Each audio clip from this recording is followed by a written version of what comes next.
네, 지난주에 빌립보서 했습니다. 빌립보서를 한 강좌 만에 싹 끝냈습니다. 아주 그냥. 빌립보서 들으셨어요? 네. 집사님? 네. 네. 찬양하셨어요? 지난주부터? 아니, 지난주부터. 지난주부터. 네. 아, 지난주에는 찬양이 없었어요. 녹음 파일에는. 녹음 파일 없었어요? 녹음 파일에는 없었어요. 그 이제 하기는 했는데, 하기는 했는데 녹음 파일에는 너무 음치가 드러나는 것 같아갖고 녹음 파일에는 빼버렸습니다. 예. 은혜가 안 될 것 같아서. 그래서 저희끼리만 했고, 그 지지난주에 에베소서 마지막 할 때 찬양 같이 이렇게 넣어 있으니까 네. 되게 은혜로웠었죠, 네네네네. 그죠? 예. 그때가 맞아요. 그때 처음이신 거. 예, 그때가 아주 좋았던 것 같고요. 빌립보서를 한 강좌 만에 다 끝냈습니다. 빌립보서도 사실 굉장히 은혜로운 서신서고요. 옥중 서신 중에 하나인데 아주 좋았습니다. 빌립보서도. 골로새서는 아주 이것도 에베소서와 함께 그 쌍둥이 서신서인데 굉장히 깊은 내용을 담고 있고요. 우리가 이제 골로새서를 읽기 전에는 간단한 이제 그 배경, 골로새서가 쓰이게 된 배경에 대해서 여러분들이 좀 아셔야 이 골로새서를 좀 내용을 풍성하게 이해를 할 수 있습니다. 우리가 이제 로마서는 구원론에 대해서 구원론의 정점을 찍고 있다고 얘기하고요. 에베소서는 여러분들이 이제 이미 다 보셨어요. 에베소서 5장에서 교회론, 신랑과 신부가 결혼하는 것이 어찌 이게 신랑과 신부에 대한 것이냐, 교회와 그리스도에 대해서 얘기하는 것이다라고 해서 에베소서는 교회론에 대해서 아주 자세하게 교회의 풍성함, 그리고 교회의 머리 대신 예수 그리스도에 대해서 강하게 나타나고 있고요. 그 다음에 이 골로새서는 기독론에 초점을 맞춘 서신서다라고 여러분 보시면 됩니다. 이 기독론에 대해서, 기독론이라고 하면 예수 그리스도에 대한 이론을 얘기하고 있어요. 예수 그리스도가 누구신지에 대해서. 그래서 본 서신서에서는 기독론은 예수 그리스도에 대한 기독론이 주로 강조되고 있는데, 이제 만유의 머리이신 그리스도, 그래서 우주론적인 차원에서의 기독론을 말하고 있습니다. 단지 우리가 사는 세상 차원이 아니라 우주론적인 온 만물을 창조하신 창조주로서의 예수 그리스도를 얘기하고 있고, 이제 그렇게 얘기할 수밖에 없었던 것이 이 에베소라는 지리적인 특징을 여러분들이 보시면 좋을 것 같은데요. 이 골로새는 동서문물이 교차하는 그 길목에 위치하고 있는 그 아주 교통의 요지라고 할 수 있어요. 그래서 이 골로새 교회는 동서문물이 교차하는 길목에 있다 보니까 여러 가지 세속적인 문화의 영향권 안에 계속 있었다는 거예요. 그래서 교인들이 그리스도 한 분만으로는 부족하고 천사 숭배, 여기 이제 보면 골로새서에 보면 천사 숭배가 어디 나오냐면요, 2장 18절에 보시면 천사 숭배 있습니다. 천사 숭배 2장 18절에 보면 천사 숭배에 대한 부분, 그 다음에 이제 금욕주의와 율법주의, 그러니까 유대주의에 대한 부분, 요게 이제 2장 16절에 여기 그 절기나 초하루나 안식일 이런 등등을 이유로 하는 율법주의, 유대주의적인 사상이 상당히 강했습니다. 그리고 영지주의라는 이단이 들어와서 이런 혼합적인 사상 그리고 스토아 학파로 대비되고 있는 철학, 이런 것들이 굉장히 그 사상적인 혼합주의적인 색채가 굉장히 골로새에서 강하게 나타났다. 그렇기 때문에 사도 바울이 그 골로새 교회에 그런 혼합적인 사상들이 강하게 나타나서 이단들이 창궐 하고 있으니까 그 소식을 전해 듣고 이 골로새서를 로마 옥중에서 써서 골로새 교인들에게 보낸 거예요. 너희들이 그런 어떤 신비주의적인 경향, 영지주의적인 경향, 이런 것들로 사로잡혀 있는데 우리는 예수 그리스도를 아는 지식으로 충분하고 완전하다라는 것을 써서 골로새 교회인들에게 보낸 것이죠. 그래서 골로새서의 핵심적인 주제는 그리스도를 아는 지식의 완전함이다라고 얘기를 하고 있어요. 그러니까 골로새서의 핵심 주제는 그리스도를 아는 지식이 얼마나 완전하고 그리스도가 얼마나 우주적이고 완벽하시게 우리의 구원을 이루었는지, 이런 부분에 대해서 기독론적으로 완벽하게 정리가 되어 있습니다. 그래서 그런 사상적인 배경, 그 문화적인 배경을 여러분들이 아시고, 그런 배경 하에서 이 골로새서가 쓰여졌다라고 아시면 될 것 같습니다. 골로새 교회는 바울이 세운 교회가 아니에요. 우리가 빌립보서하고 그 에베소서하고 좀 다르게 들어오세요. 네, 다르게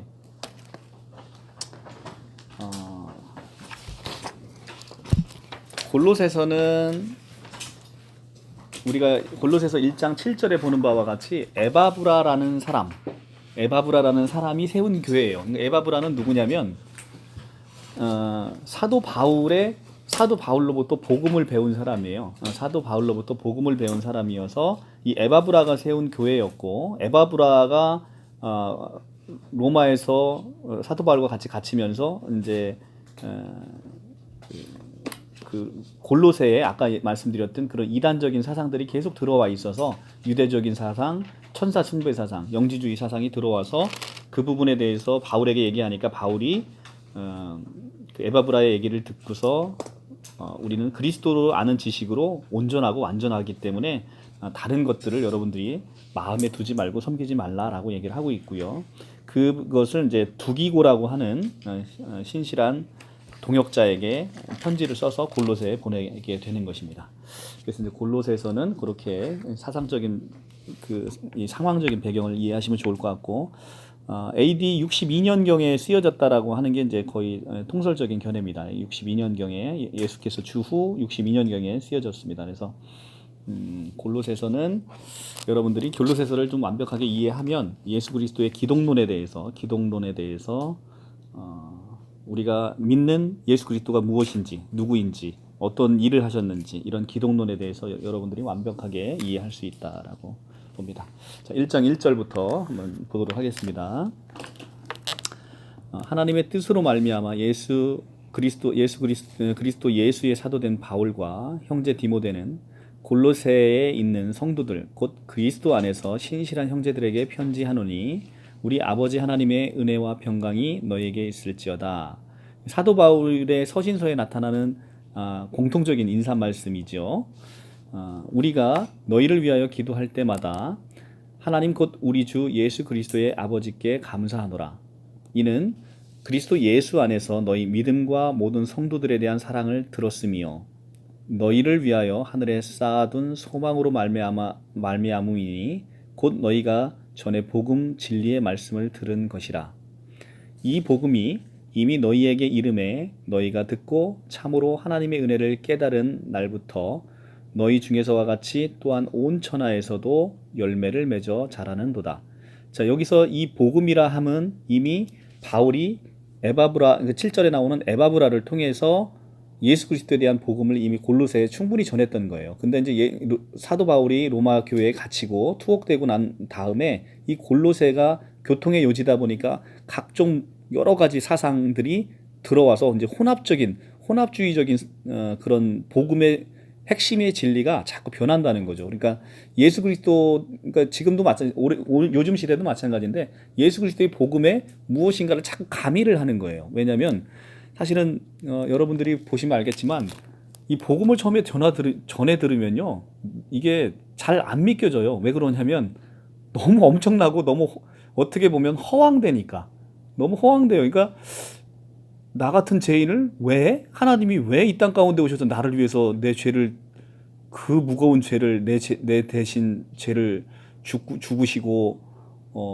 왜 나에게 새 생명을 주시고 하나님과 화평하게 하시고 화목하게 하셨는지, 그 엄청난 일들이, 그러니까 나의 측면에서 보면 그렇게 내가 받아야 될 만한 상급을 쌓은 게 없거든요. 그렇다 보니까 이 복음이라는 것에 자꾸 무엇인가를 가미를 해버려요. 가미를 해서 그러니까 내가 복음의 이 기쁜 소식을 받을 만한 합당한 이유를 거기다가 자꾸 첨부시킨다는 거죠.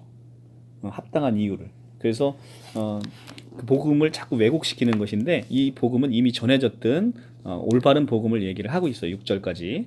7절, 이와 같이 우리가 함께 종된 사랑하는 에바브라에게 너희가 배웠나니. 자, 이 골로새서는 에바브라가 세웠다라고 제가 말씀드렸죠. 그는 너희를 위한 그리스도의 신실한 일꾼이요 성령 안에서 너희 사랑을 우리에게 알린 자니라. 자, 에바브라가 그런 지금 이 모든 상황을 사도 바울에게 알려준 거예요. 그 이단들이 들어와서 난리를 치는 그 상황을, 골로새에 있는 그 상황을 얘기를 해줬다.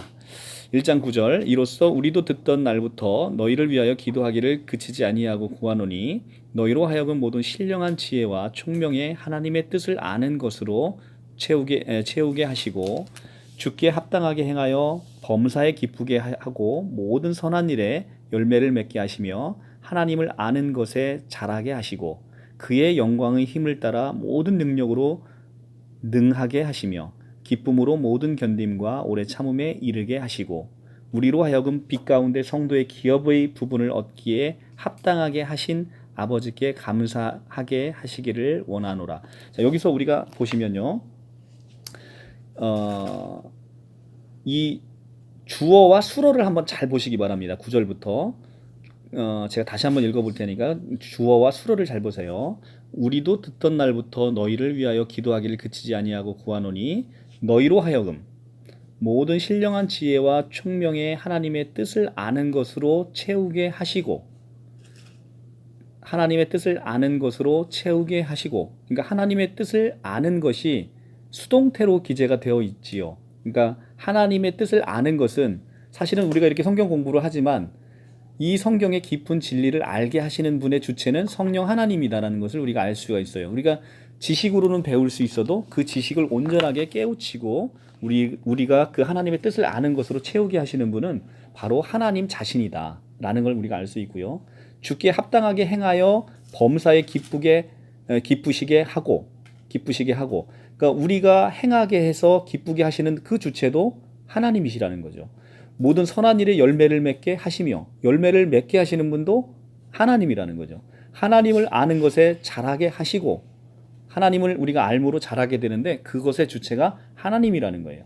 그의 영광의 힘을 따라 모든 능력으로 능하게 하시며 능하게 우리의 능력도 하나님에게 나오는 것이고 기쁨으로 모든 견딤과 오래 참음에 이르게 하시고 이 기쁨도 하나님께 모든 견딤 오래 참음도 다 하나님이 주셔서 우리가 그곳에 이르게 하신다라는 부분에 있어서 우리의 모든 구하고 우리가 소망하고 소원하는 모든 것들이 사람의 뜻대로 되는 것이 아니라 하나님의 기쁘신 뜻대로 하나님께서 이루어 가시는 하나님의 성령 하나님의 사역이다라는 것을 우리가 알 수가 있습니다. 그러니까 교회에서 선포되는 우리 모든 메시지는 바로 이 메시지여야 된다는 거죠.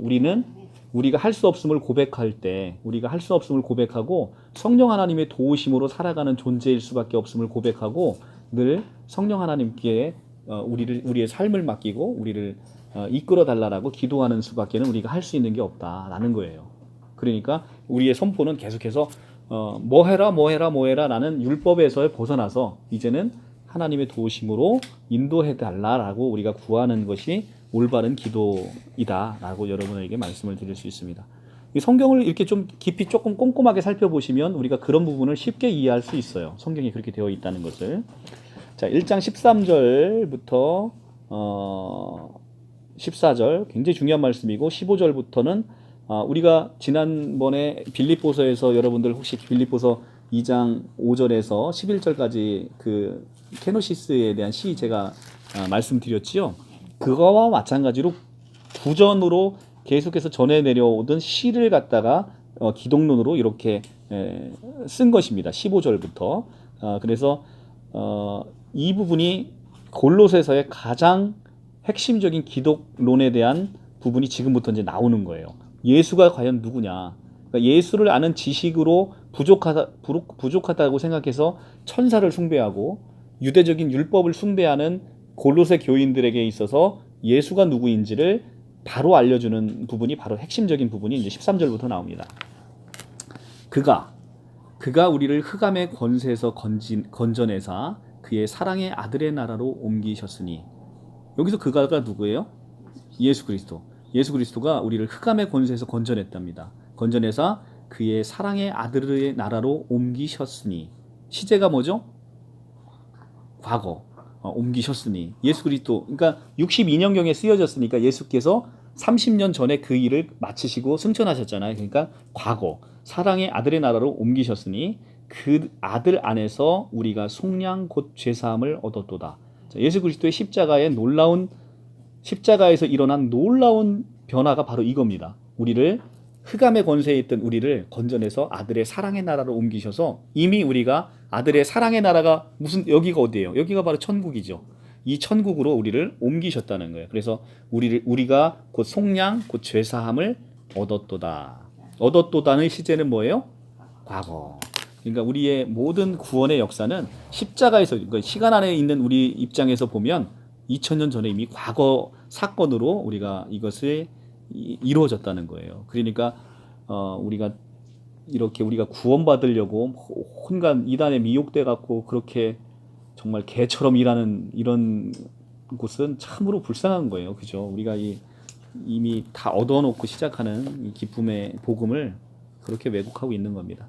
자, 15절부터가 이제 구전으로 전해왔던 아름다운 이제 기독론에 대한 시입니다. 그는 보이지 아니하는 하나님의 형상이시요. 여기서 그는 누구죠? 예수 그리스도. 예수 그리스도가 보이지 아니하는 하나님의 형상입니다. 자, 성부 하나님은 영이신데요. 하나님을 직접 우리가 보면 그 자체로 보는 순간 우리는 죽습니다. 하나님은 우리가 볼 수가 없으신 분이에요. 근데 독생하신 예수 그리스도로 말미암아 우리가 하나님의 형상을 볼 수가 있는 거예요. 그러니까 그래서 요한복음 1장에서 뭐라고 얘기합니까?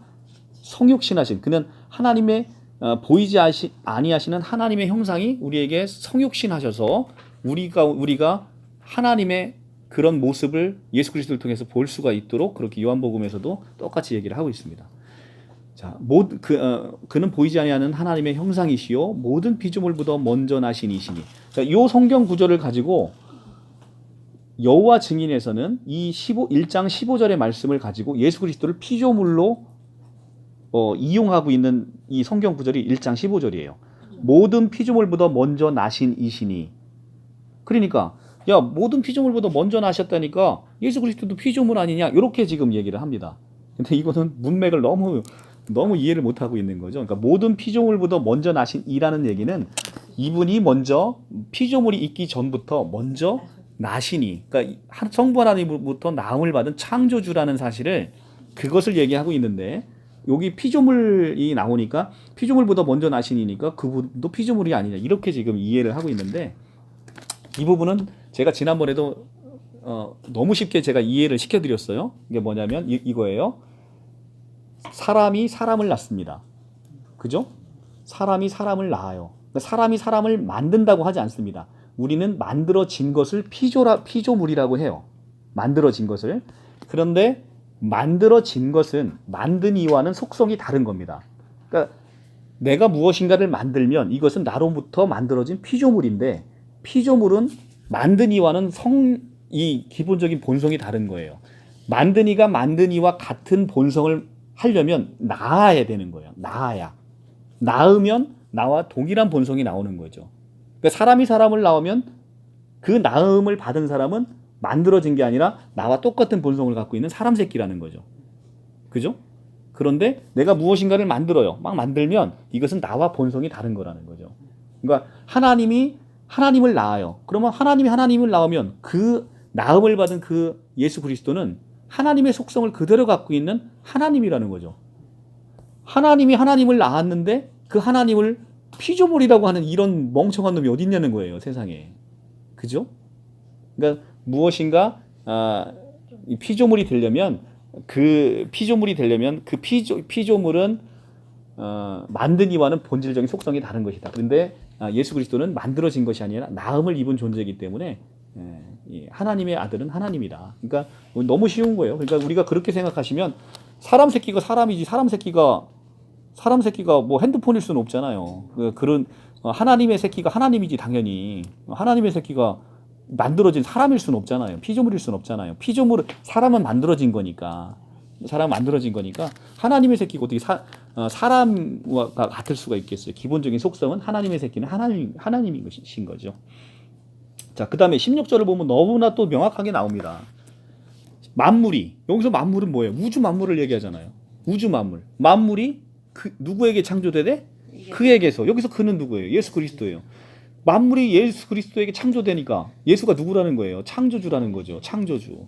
만물이 그에게서 창조되되 하늘과 땅에서 땅에서 보이는 것들과 보이지 않는 것들과 혹은 왕권들이나 주권들이나 통치자들이나 권세들이나 만물이 다 그로 말미암고 그를 위해서 창조되었고 또한 그가 만물보다 먼저 계시고 만물이 그 안에 함께 섰느니라. 이거 엄청난 말씀이죠. 그러니까 만물이 그로 말미암고 그를 위해서 창조되었고 그가 만물보다 먼저 계시고 만물이 그 안에 함께 섰느니라. 그러니까 예수 그러니까 Jesus Christ is everything 이라는 거죠. 예수 그리스도는 모든 것이라는 겁니다. 결국은. 자, 이것이 이제 구전부터 내려오던 것이고 15절부터 16절까지가 예수 그리스도의 창조를 얘기하고 있고요. 그다음에 17절, 18절 또한 그가 만물보다 먼저 계시고 만물이 그 안에 함께 섰느니라. 그는 몸인 교회의 머리시라. 이 몸인 교회의 머리시라는 것은 에베소서에 계속해서 나왔던 얘기예요. 여기서 또 한 번 나오죠. 예수 그리스도는 몸인 교회의 머리시고 그가 근본이시요 죽은 자들 가운데 먼저 나신 이시니 이는 친히 만물의 으뜸이 되려 하심이요. 그는 근본이시고 죽은 자들 가운데 먼저 나신 이시니 그러니까 부활의 첫 열매라는 거죠. 이건 고린도전서의 15장에 나오는 것이죠. 만물의 그가 근본이시고 죽은 자들 가운데 첫 열매이시고 이는 친히 만물의 으뜸이 되려 하여 하심이요. 아버지께서 모든 충만으로 예수 안에 거하시게 하시고 아버지의 모든 충만이신 겁니다. 예수 그리스도는. 그러니까 그래서 우리가 이거를 이제 헬라어로 호모우시우스라는 단어를 쓰는데 아버지의 모든 충만이 예수 안에 있다는 거예요. 그러니까 예수 그리스도는 결국은 성부 하나님과 동일 본질이시라는 겁니다. 동일 본질. 아버지의 모든 충만이 예수 안에 거하시고 그의 십자가의 피로 화평을 이루사 만물 곧 땅에 있는 것들이나 하늘에 있는 것들이 그로 말미암아 자기와 화목되게 되기를 기뻐하심이라. 자, 그래서 18절부터 지금 이제 20절까지는 이제 구속에 대한 부분, 그러니까 창조와 이제 구속을 얘기를 하고 있습니다. 그래서 이 예수가 어떤 분인지에 대해서 교리적인 기초에 대해서 가르치고 있습니다. 그래서 결론적으로 보면 예수 그리스도는 우주적 그리스도로서 우주 만물을 창조하신 창조주다라고 얘기를 하고 있고 아버지의 모든 충만이 그 안에 있어서 성부 하나님과 본질에 있어서 동일하시다라는 걸 말씀을 드리고 있고 그가 죽으심으로 십자가의 피로써 화평을 이루셔서 이제는 성부 하나님과 우리를 화평하게 만드셨다라고 얘기를 하고 있습니다. 그래서 우리를 위한 구속주, 그 다음에 우리를 위한 대속주 이렇게 되심을 선포하고 있습니다. 21절 전에 악한 행실로 멀리 떠나 마음으로 원수되었던 너희를 이제는 그의 육체의 죽음으로 말미암아 화목하게 하사 너희를 거룩하고 흠없고 책망할 것이 없는 자로 그 앞에 세우고자 하셨으니 만일 너희가 믿음에 거하고 터 위에 굳게 서서 너희 들은 바 복음의 소망에서 흔들리지 아니하면 그리하리라. 이 복음은 천하 만민에게 전파된 바요 나 바울은 이 복음의 일꾼이 되었노라. 자, 21절 전에 악한 행실로 멀리 떠나 마음이 원수되어 있던 너희를 이제는 그의 육체의 죽으심으로 말미암아 화목하게 하사 너희를 거룩하고 흠없고 책망할 것이 없는 자로 그 앞에 세우고자 하셨으니. 자, 이게 이제 이 십자가에서 일어난 엄청난 일에 대해서 지금 21절, 22절에 대해서 얘기를 하고 있습니다. 이게 바로 우리가 에베소서에서 봤던 너희가 죽었던 너희를 죄와 허물과 죄로 죽었던 너희를 살리셨다라고 얘기하잖아요. 근데 여기 에베소서 같이 한번 병행해서 볼까요? 에베소서 2장의 말씀 2장 1절 네, 그 말씀하고 같은 말씀이에요. 그는 허물과 죄로 죽었던 너희를 살리셨도다. 그때 너희는 그 가운데 행하여 이 세상의 풍조를 따르고 공중의 권세 잡은 자를 따랐으니 곧 지금 불순종의 아들 가운데 역사하는 영이라. 자, 우리가 허물과 죄로 죽었는데 왜 허물과 죄로 죽었냐면 우리가 공중의 권세 잡은 자를 따라다녔기 때문이라는 거예요. 공중의 권세 잡은 자가 누구예요? 사탄. 우리가 선악과를 먹고 사탄의 노예가 된 거잖아요. 이제는 그리스도가 오기 전에는 아까 골로새서 1장 13절에 뭐라고 얘기를 했습니까? 우리를 흑암의 권세에서 건져냈다 그랬잖아요. 그러니까 예수 그리스도가 오기 전에 하나님의 통치 아래로 우리가 들어가기 전에는 우리의 본질은 뭐라는 거예요? 허물과 죄로 죽어 있고 허물과 죄로 죽어서 흑암의 권세 아래 놓여 있다는 거예요. 그래서 공중의 권세 잡은 자를 따라다니는 사람이었다는 거예요. 우리가 그런 사람을 이제는 그의 육체의 죽음으로 말미암아 그 모든 죄를 사하시고 화목하게 하사 화목하게 했고 성부 하나님과 원수됐던 우리를 화목하게 했고 그 다음에 우리를 거룩하고 흠이 없고 책망할 것이 없는 자로 그 앞에 세우고자 하셨으니 하나님 앞에 세우고자 했다는 거예요. 우리가 거룩하고 흠이 없고 책망할 것이 없는 자로 이게 이 일이 어떻게 가능하냐? 가능하다는 거죠. 그리스도로 옷 입혀서 그러면 그리스도로 옷 입혀진 우리는 하나님 앞에 섰을 때 우리가 우리의 모습으로 보이는 게 아니라 그리스도로 옷 입은 그리스도로 우리를 봐주신다는 거예요. 그러니까 우리는 예수 그리스도의 그 의로 말미암아 그러니까 33년을 온전하게 하나님 앞에 순종한 삶을 살았던 그 예수의 모든 것이 나의 의로 전가됐다는 거예요. 그래서 갈라디아서 3장 27절 볼게요. 갈라디아서 3장 27절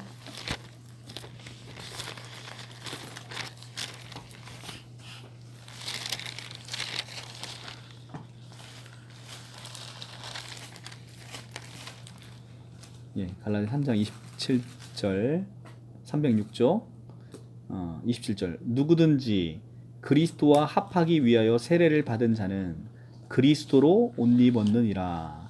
자, 우리가 예수 그리스도를 믿고 우리가 세례를 받잖아요. 그러면 우리가 그리스도와 연합된 자가 돼서 그리스도로 옷 입었다는 거예요. 그럼 그리스도로 옷 입어져 있어서 우리를 볼 때 하나님이 그리스도로 옷 입고 있는 우리를 보시니 우리가 온전히 그리스도로 보이신다는 겁니다.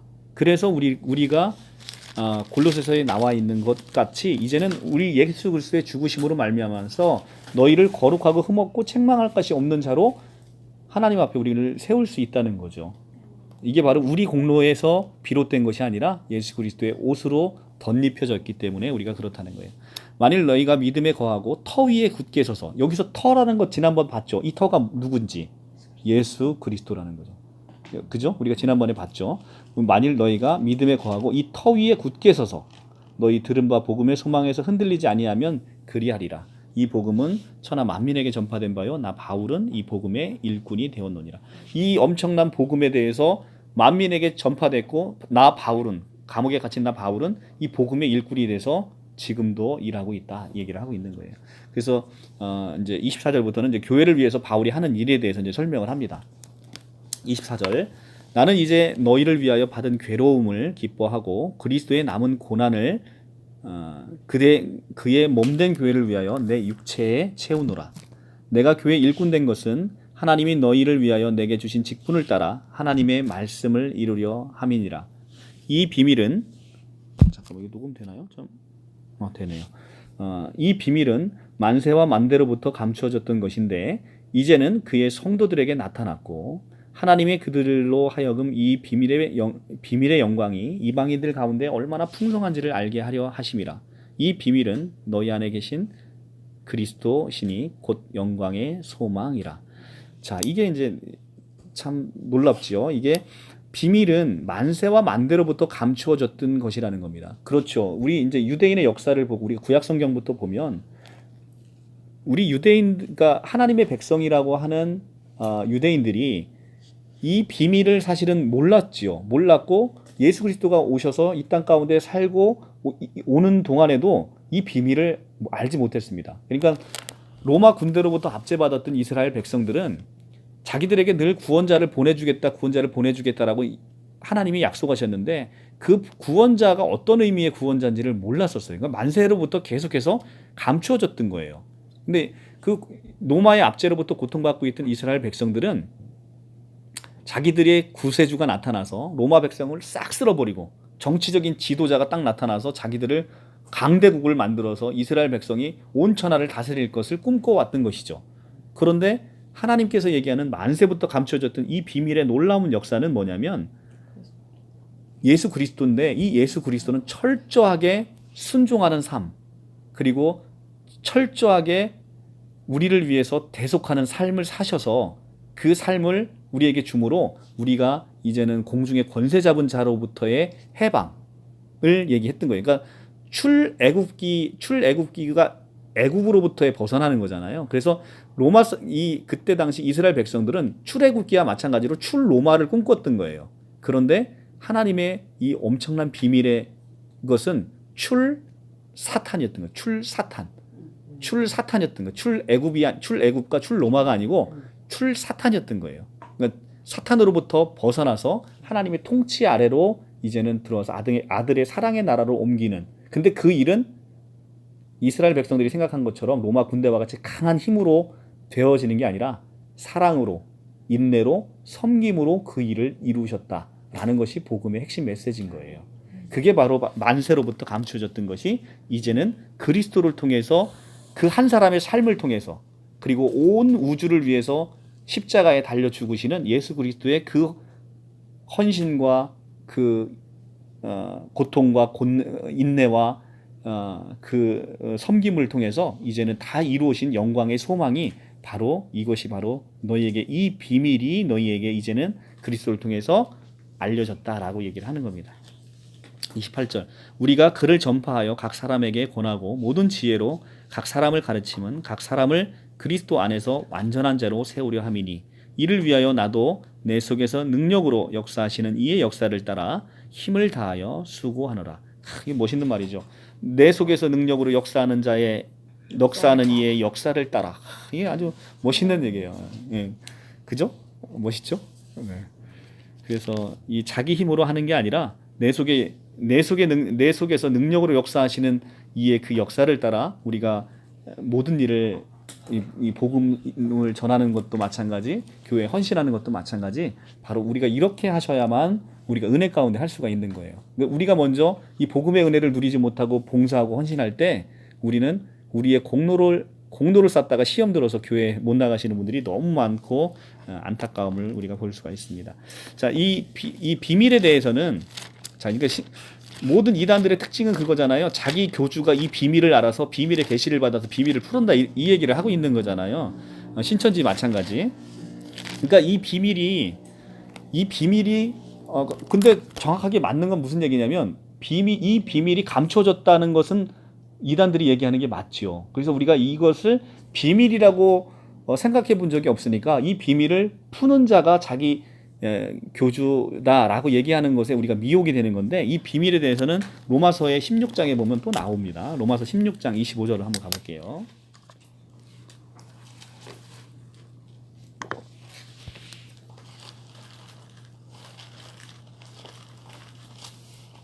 (16장 25절)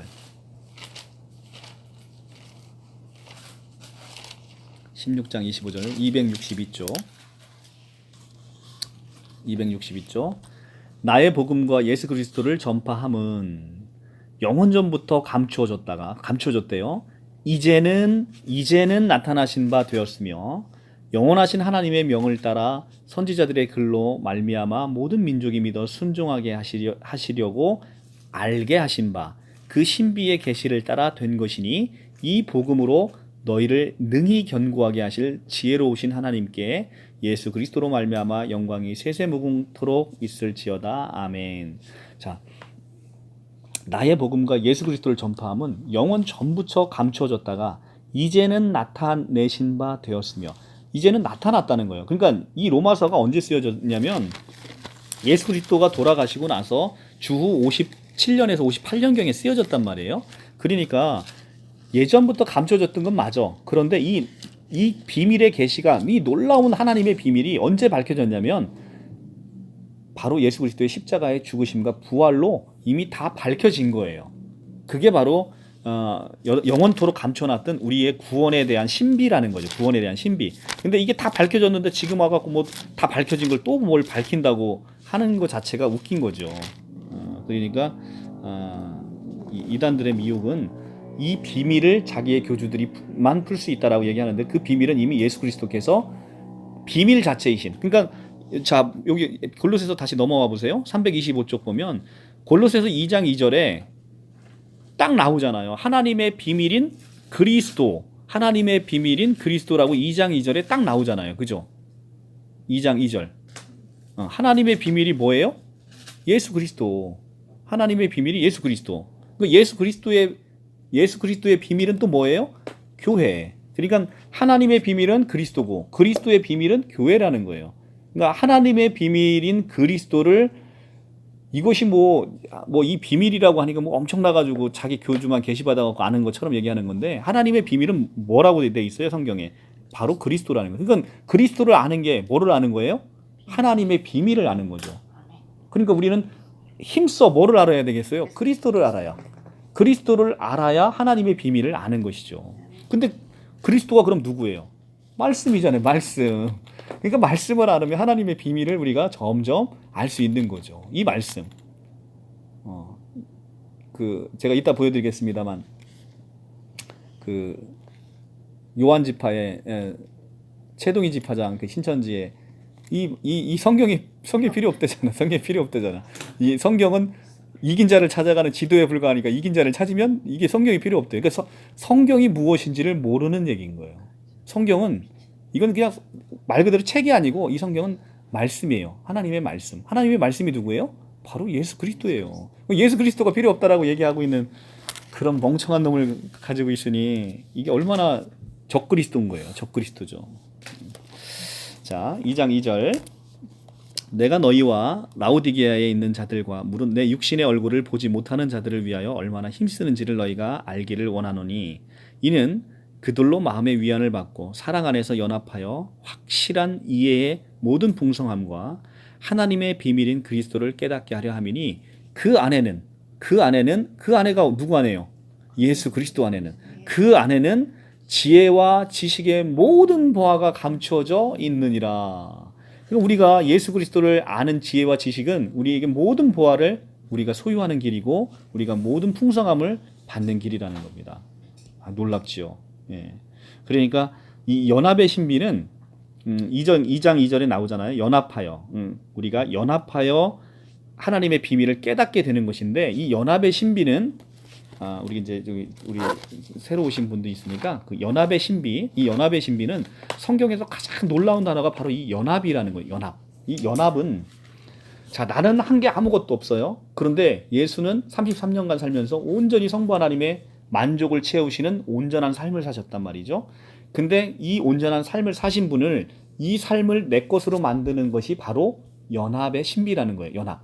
우리가 연합함으로 교회와 예수가 나와 예수가 연합함으로 인해서 이 연합으로 인해서 이제는 내가 예수가 되고 예수가 내가 되는 이 놀라움이 벌어진다는 거예요. 이게 어떻게 가능하냐? 이게 이제 요한복음에 나온다는 거예요. 요한복음 14장 20절에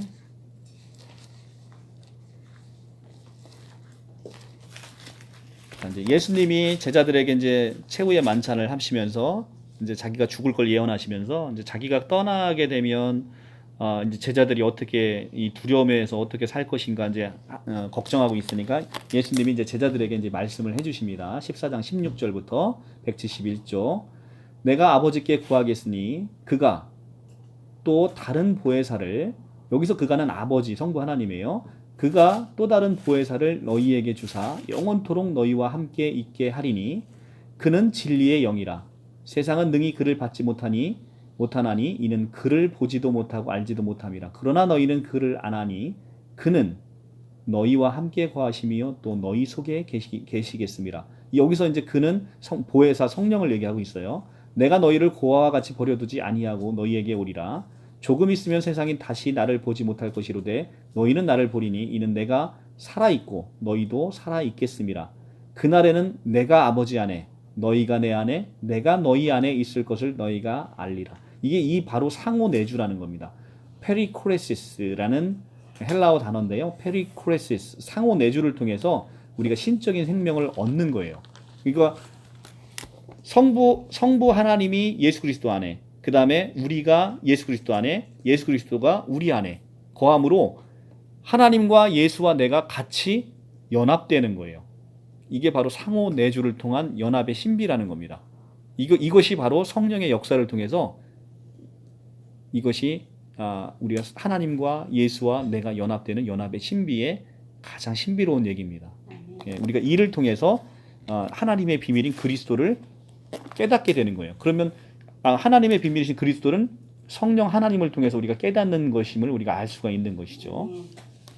그 깨달음을 통해서 우리가 지혜와 지식의 모든 풍성함을 그 보화를 우리가 갖게 된다 이런 얘기를 하고 있습니다.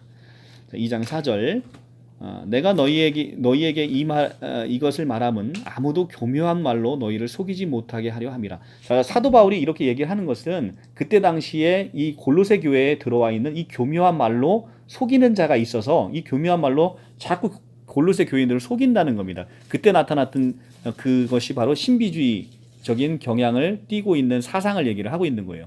이때 골로새 교회는 굉장히 신비주의적인 어떤 체험적인 것들 이때만 해도 초대교회에서 우리 사도행전을 보면 알 수 있지만 굉장히 신비주의적인 경향들을 많이 실제로도 예수의 제자들로 인해서 많은 능력들이 행해졌죠. 근데 그것은 신비주의적인 경향이 아니고 그건 복음 사역에 당연한 것인데 얘들이 추구하는 것은 그거 이외에 어떤 신비적인 체험이나 천사 숭배나 이런 것들로 사로잡혀 있는 것들, 그러니까 우리로 따지면 이제 그런 무속 신앙 같은 것들 이런 것에 사로잡혀 있다는 거예요. 거기에서 너희를 속이지 못하게 하려 함이라. 이는 내가 육신으로는 떠나 있으나 육신으로 떠나 있죠. 감옥에 갇혀 있으니까 심령으로는 너희와 함께 있어 너희가 질서 있게 행함과 그리스도를 믿는 너희 믿음이 굳건한 것을 기쁘게 봄이라. 자, 이렇게 되어 있습니다. 우리가 6절부터는 좀 쉬었다가 하도록 하겠습니다.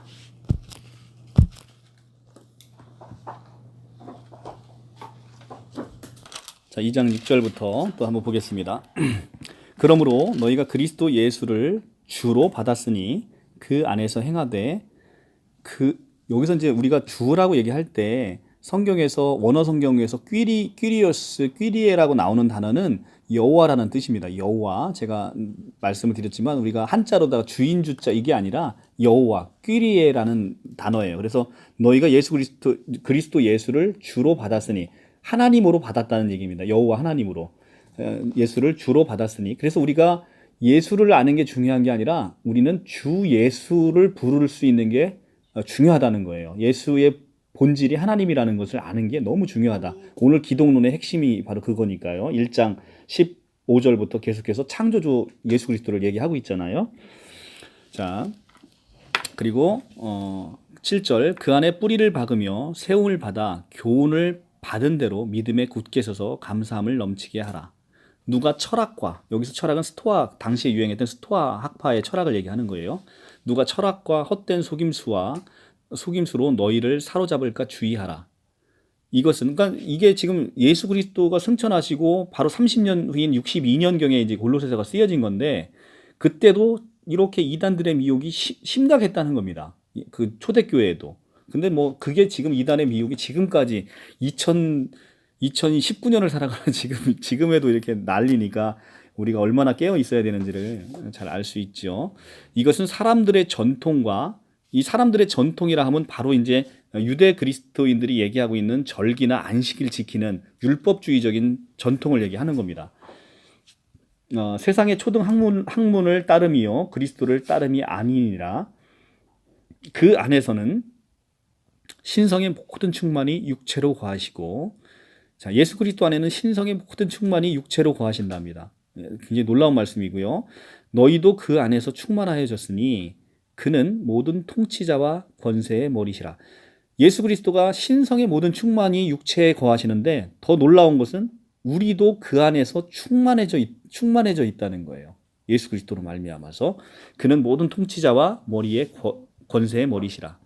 또 그 안에서 너희가 손으로 하지 아니하는 할례를 받았으니 곧 육의 몸을 벗어버리는 것이요 그리스도의 할례니라.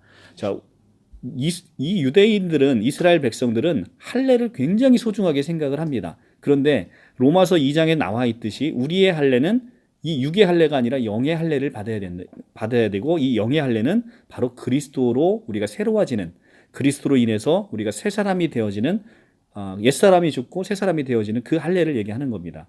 그래서 우리는 손으로 하지 아니하는 할례. 그러니까 구약 성경의 모든 것들은 신약에서 예수께서 성취할 것에 대한 다 예표였던 거예요.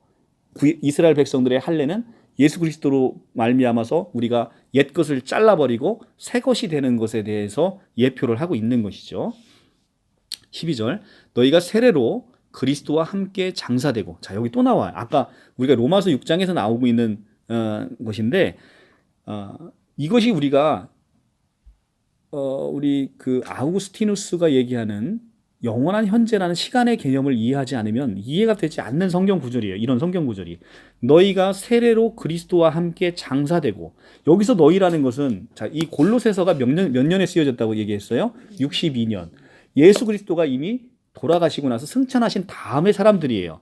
그런데 이 사람들이 세례로 그리스도와 함께 장사가 됐다는 거예요.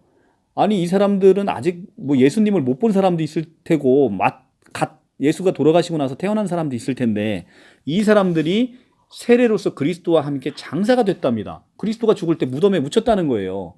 이게 어떻게 가능하냐는 거죠. 이게 영원한 현재라는 아우구스티누스의 그 영원한 현재의 개념을 이해 못하면 이해가 안 되는 개념이라는 거죠. 이게 그러니까 초월자이신 하나님, 시간 밖에 계신 하나님으로 이해를 해야, 그죠? 제가 이제 누누이 얘기하는 그거잖아요. 이게 자, 시간이 있어요.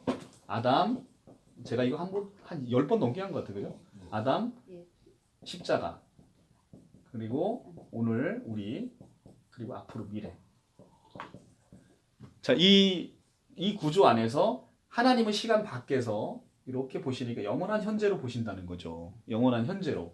그러니까 십자가에서 예수가 죽을 때, 지금 장사되는 이때 과거 모든 영혼, 오늘의 모든 영혼, 앞으로의 모든 영혼이 이 십자가에 달려서 함께 죽고 무덤에 묻힐 때, 아리마대 요셉의 무덤에 묻힐 때 우리도 함께 이 무덤에 장사되었다는 거예요. 그러니까 이 십자가의 복음은 사실은 예수 그리스도의 대속 죽음으로 인해서 우리가 모든 죄를 사함 받았는데, 거기에 한 단계 더 깊이 들어가 보면 예수 혼자 죽으신 게 아니라 우리가 다 이 안에 들어가서 우리가 함께 죽고 함께 부활했다는 거예요. 그러니까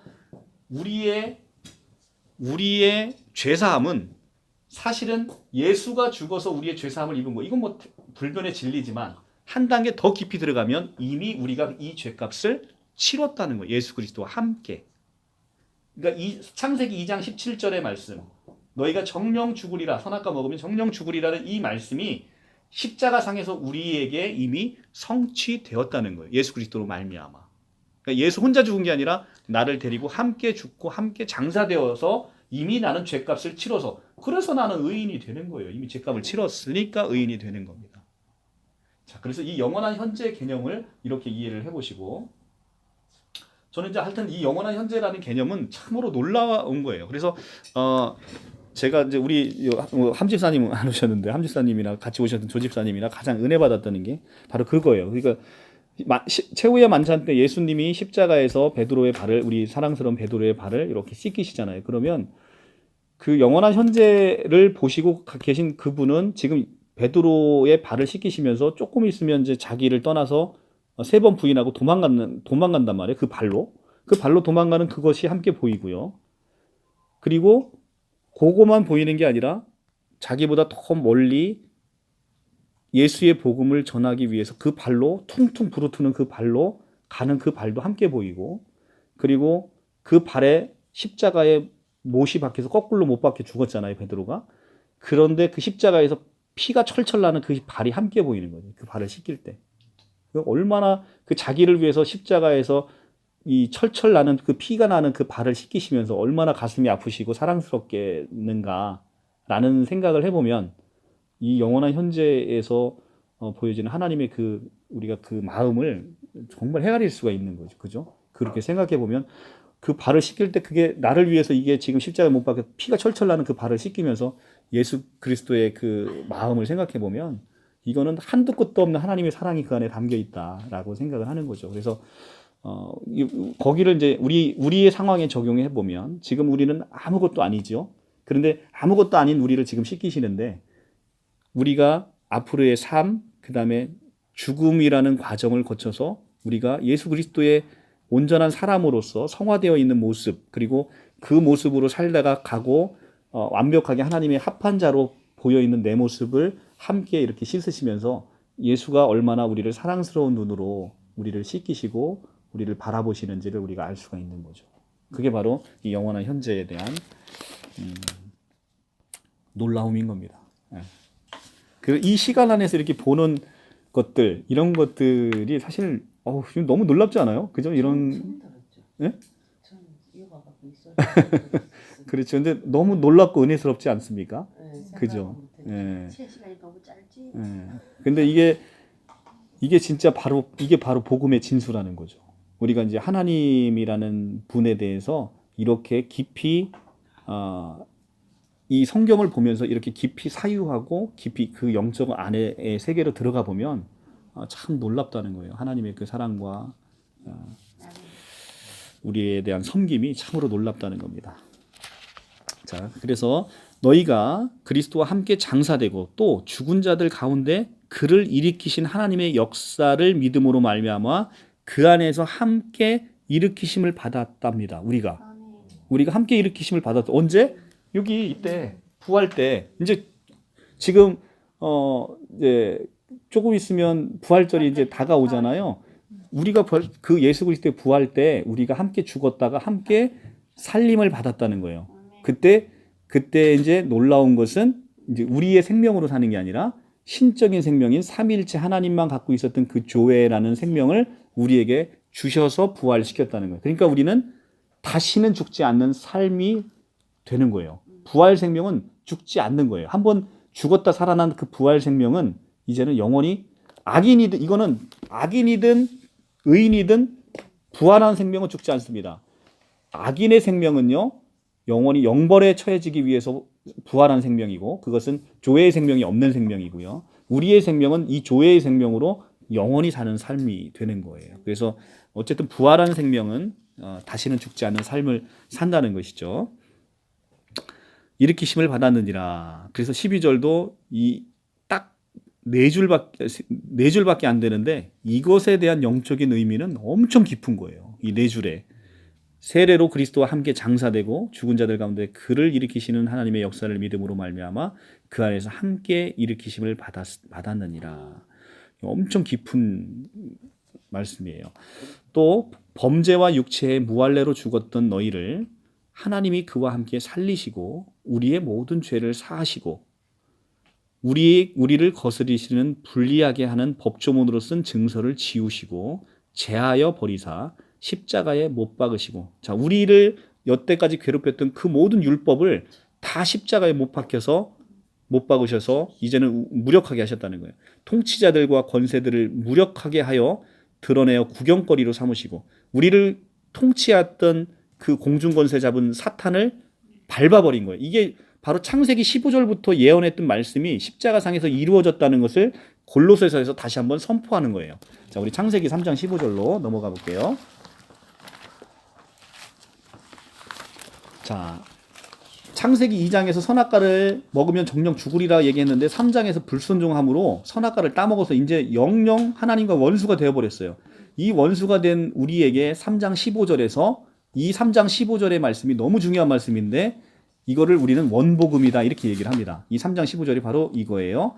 내가 너로 여자와 원수가 되게 하고 내 후손도 여자의 후손과 원수가 되게 하리니 여자의 후손은 내 머리를 상하게 할 것이요 너는 그의 발꿈치를 상하게 할 것이라 하시고, 자, 여자의 후손은 예수 그리스도를 얘기하고 있고요. 여자의 후손과 사탄이 원수가 돼서 여자의 후손이 사탄의 머리를 상하게 할 거라는 겁니다. 머리를 밟아버리겠다는 거예요. 그리고 사탄은 예수 그리스도의 발꿈치를 상하게 할 거라는 겁니다. 사탄이 예수 그리스도의 발꿈치를 상하게 했죠. 그게 바로 십자가의 사건을 얘기를 하고 있는 거예요. 십자가의 사건에서 예수는 사탄의 머리를 밟아서 이제는 힘이 없이 통치자들을 밟아버리는 것이고요. 사탄은 예수를 십자가에 못 박혀 죽이는 것을 얘기를 하고 있는 거예요. 창세기 3장 15절은 원복음으로서 이 원복음이 십자가에서 성취되고 지금 골로새서에서 그 말을 하고 있는 거예요. 골로새서에서 통치자들과 권세들을 무력하게 하여 드러내어 구경거리로 삼으시고 십자가로 그들을 이기셨느니라 라고 얘기하는 이것이 바로 3장 15절이 십자가상에서 성취됐다라고 그것을 선포를 하고 있는 겁니다. 그런데 더 놀라운 것은 3장 15절의 말씀은 요한계시록에 가면 여기는 여자의 후손이 마귀를 밟아버리는 거잖아요. 근데 요한계시록에 가면 이 뱀이었던 사탄이 커져요. 뭘로 커지냐면 용으로 커집니다. 그런데 용으로 성장하는 거예요. 사탄이 점점 세지는 거예요. 그런데 여자의 후손도 점점 세져요. 어떻게 세지냐면 예수 그리스도께서 이제는 혼자가 아니고 예수 그리스도를 머리로 하는 교회로서 하나가 되어 있는 여인의 후손으로 커지는 거예요. 거대한 성 예루살렘으로 커지는 겁니다. 그래서 한바탕 전쟁이 일어나는 거죠. 이 여인의 후손과 그 사탄 간의 용과의 한바탕 전쟁에서 여인의 후손이 승리해서 이제는 온 재림 이후에 하나님의 세상이 열리는 그것을 요한계시록에서 얘기를 하고 있죠. 여자가 나온다더니 그게 그거예요. 그렇죠. 그냥 그런 걸로 이어지는 거예요. 여자가 낳은 자, 여자는 교회를 얘기하고 있거든요. 교회를 얘기하고 있으니까, 그러니까 여인의 후손도 창세기 3장 15절에서는 예수와 사탄의 그냥 대결이었다고 한다면 요한계시록까지 넘어가면 사탄도 커집니다.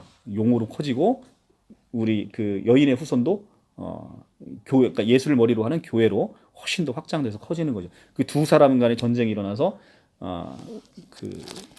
이 교회가 승리해서 마침내 예수 그리스도의 땅이 이 땅에 임한다라는 것이 바로 이제 성경의 큰 핵심 맥락이에요.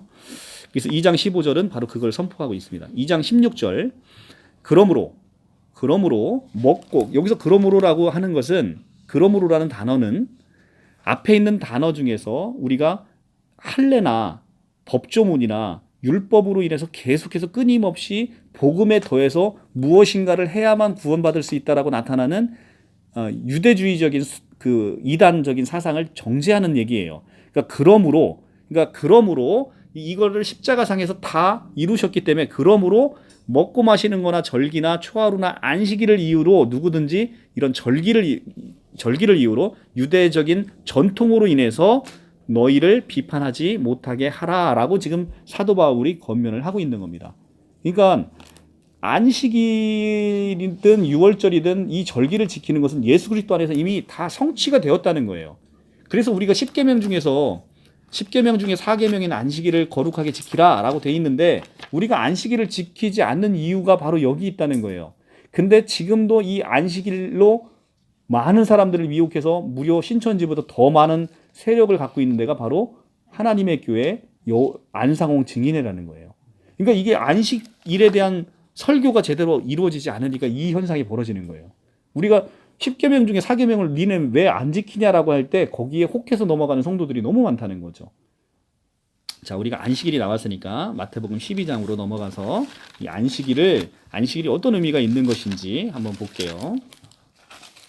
자, 이제 우리는 안식일로 인해서 비판하지 말라라고 얘기를 합니다. 그것에 이제 정확하게 마태복음 12장에서 우리가 나오는데요. 한번 볼게요. 12장 1절부터 8절까지.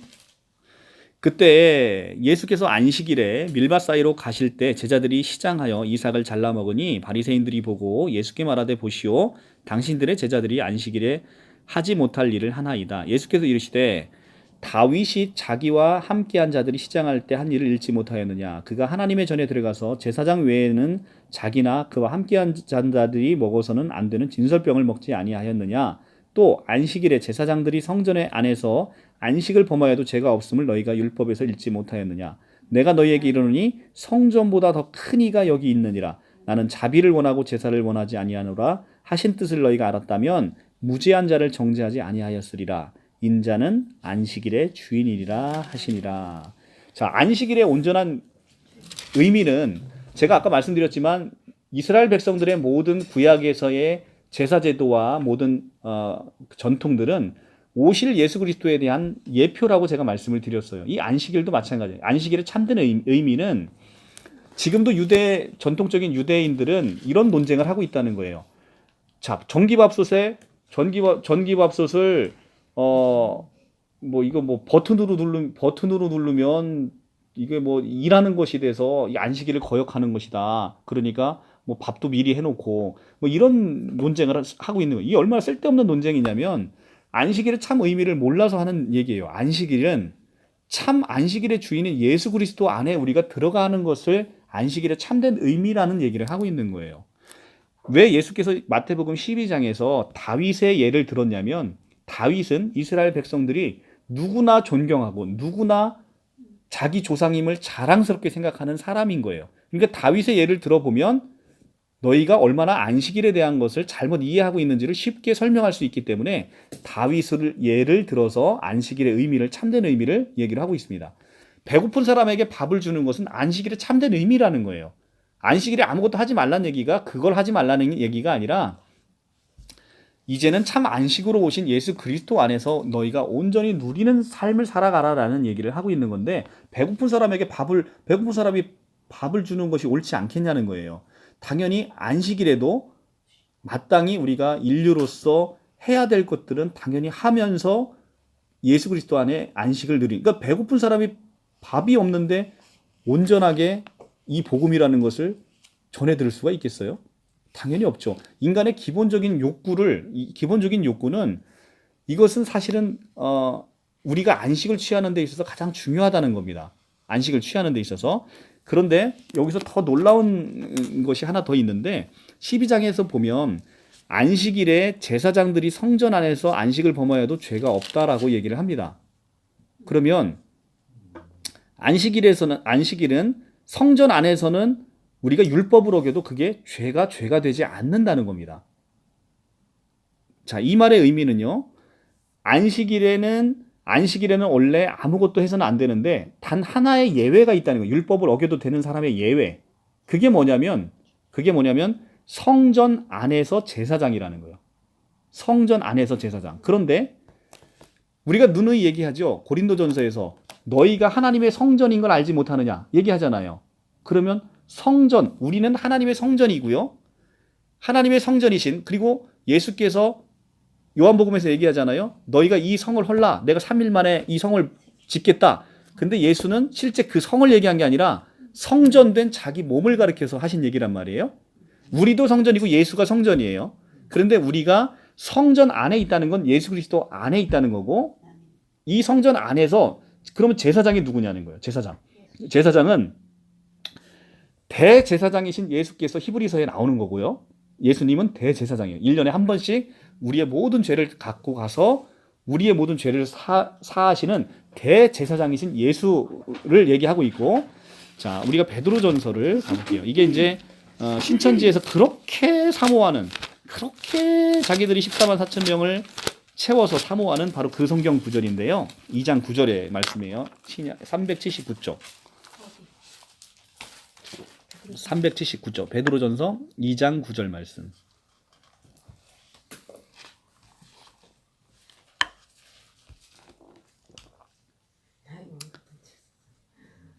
자, 2장 9절 말씀.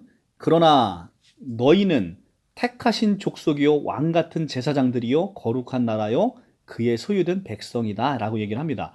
여기서 너희라는 것은 2장 9절인데 이 베드로 바로 앞장 1장 2절로 가시면 1장 2절로 가시면, 자, 1장 1절부터 예수 그리스도의 사도 베드로는 본도, 갈라디아, 갑바도기아, 아시아와 비두니아에 흩어진 나그네 곧 하나님의 아버지의 미리 아심을 따라 성령이 거룩하게 하심으로 순종함과 예수 그리스도의 pit뿌림을 얻기 위하여 택하심을 받은 자들에게 편지하노니 은혜와 평강이 너희에게 더욱 많을지어다. 그 택하심을 받은 자들, 여기서 그러니까 베드로는 본도와 갈라디아, 갑바도기아, 아시아와 비두니아의 핏부림을 받은 택하심을 받은 예수를 믿는 사람들에게 지금 편지를 하고 있는데 2장 9절에 여기 너희는 바로 1장 2절에 나오는 그 예수 믿는 사람들에 대해서 얘기를 하고 있는 거예요. 이 사람들이 뭐냐? 너희는 택하신 족속이요. 하나님이 택하신 족속이라고요. 하나님의 이제는 이스라엘 백성이 아니라 하나님의 이제는 이삭으로부터 난 자라야, 영적인 이삭인 예수 그리스도로부터 새로 난 자라야 하나님의 이스라엘 백성이 되는 거예요. 너희는 택하신 족속이요 왕 같은 제사장이요 거룩한 나라요 그 소유된 백성이라고 선포를 합니다. 그러니까 우리는 예수 믿는 사람은 우리가 새 이스라엘 백성이고요. 우리가 제사장이 되는 거예요. 자, 그러면 아까 제가 마태복음에서 두 가지 조건을 얘기를 했어요. 우리가 안식일에 율법을 범하여도 죄가 되지 않는 이유에 대해서 뭐라고 했죠? 하나는 성전 안에서, 하나는 제사장들이. 그러면 우리는 참 성전이신 예수 그리스도 안에 있고 우리는 제사장이니까 우리가 율법을 범해도 우리는 죄가 되지 않는다라는 놀라운 선포를 지금 하고 있다는 거예요. 놀랍죠. 그죠? 이제 엄청난 것인 거죠. 그러니까 늘 율법 아래에 있어서 율법의 노예가 됐던 이스라엘 백성들에게 예수 그리스도는 참 해방의 말씀인 거예요. 참 해방자가 되신 거죠. 참 구원자가 되신 거예요. 그 소수의 제사장들만이 할 수 있는 모든 특권을 우리에게 다 주신 거죠. 우리에게 다. 그러니까 우리는 성전 안에서 예수 그리스도 안에서 이 영적인 자유함을 누린다는 거죠. 영적인 자유함을. 자, 이 말씀이 그래서 우리가 뭐 성전 안에서 범죄하라는 얘기가 아니고요. 그러니까 그만큼 영적인 자유함을 우리에게 허락하시고 주셨다라는 얘기를 하고 있는 겁니다. 자, 새로 오신 분이 있어서 이거 하나만 더 보고 갈게요. 로마서 9장 7절.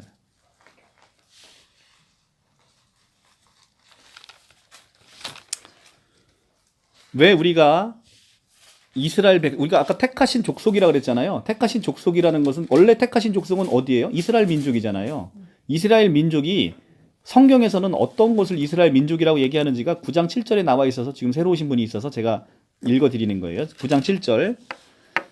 자, 또한 아브라함의 씨가 다 그의 자녀가 아니라 오직 이삭으로부터 난 자라야 내 씨라고 불리리라 하였으니 아브라함의 씨 중에서는 이삭이 아니고 이스마엘도 있었잖아요. 그죠? 그런데 아브라함의 씨 중에서 이스마엘이 아니라 오직 이삭으로부터 난 자라야 내 씨라 불리라고 하는 건데 여기서 이삭은 누구예요? 예수 그리스도를 얘기하는 거예요. 이삭은 예수 그리스도의 예표잖아요. 그래서 8절 곧 육신의 자녀가 하나님의 자녀가 아니요. 육신의 자녀는 누구예요? 이스라엘 백성. 이스라엘 백성이 하나님의 자녀가 아니고 오직 약속의 자녀.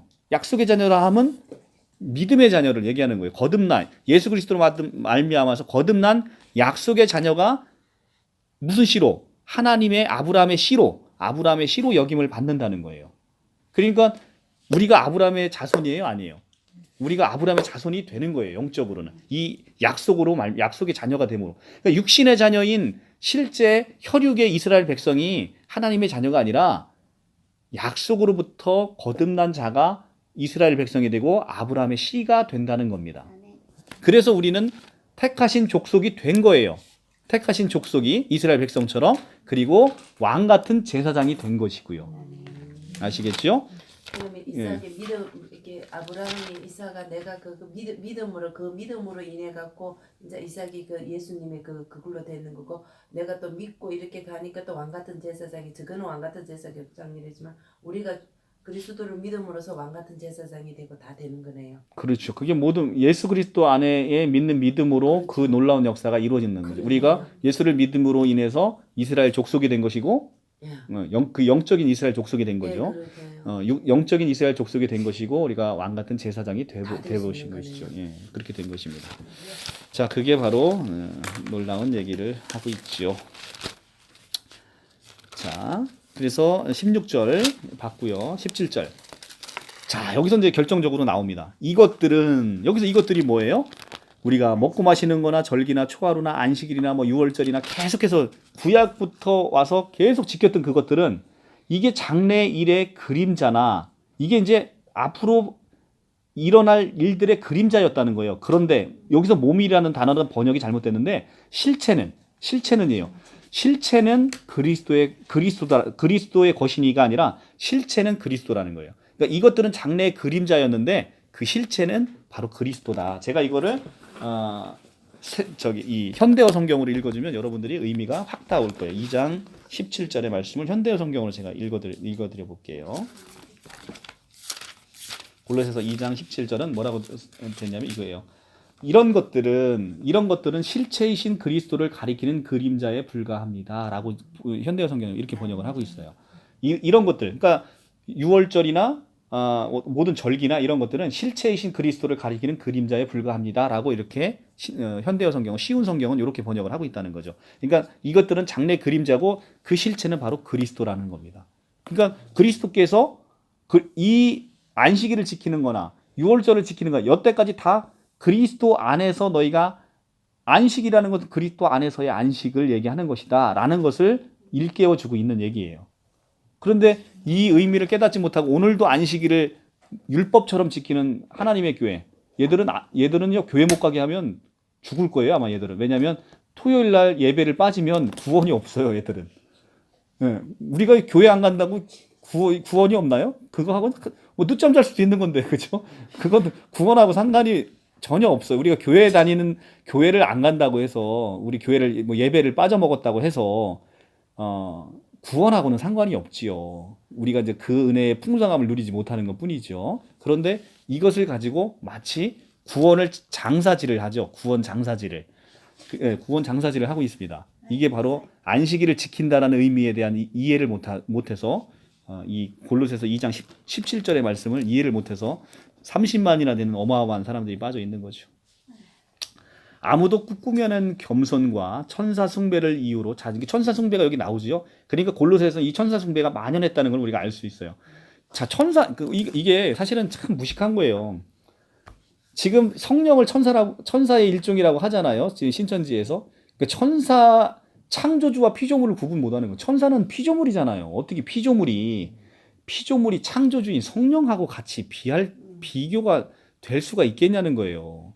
자, 우리가 히브리서 한번 갈게요. 이게 천사는 우리보다도 못한 존재들이에요. 나중에 영적으로 보실게요. 1장 14절 히브리서 1장 14절 1장 14절 모든 천사는 섬기는 영으로서 구원받은 상속자들, 이게 누구예요? 우리잖아요. 구원받은 상속자들을 위하여 섬기라고 보내심이 아니냐. 그러니까 천사는 우리를 섬기는 자예요. 우리는 하나님의 아들인 거예요. 하나님의 아들이 천사를 부리지 천사가 하나님의 아들을 부립니까?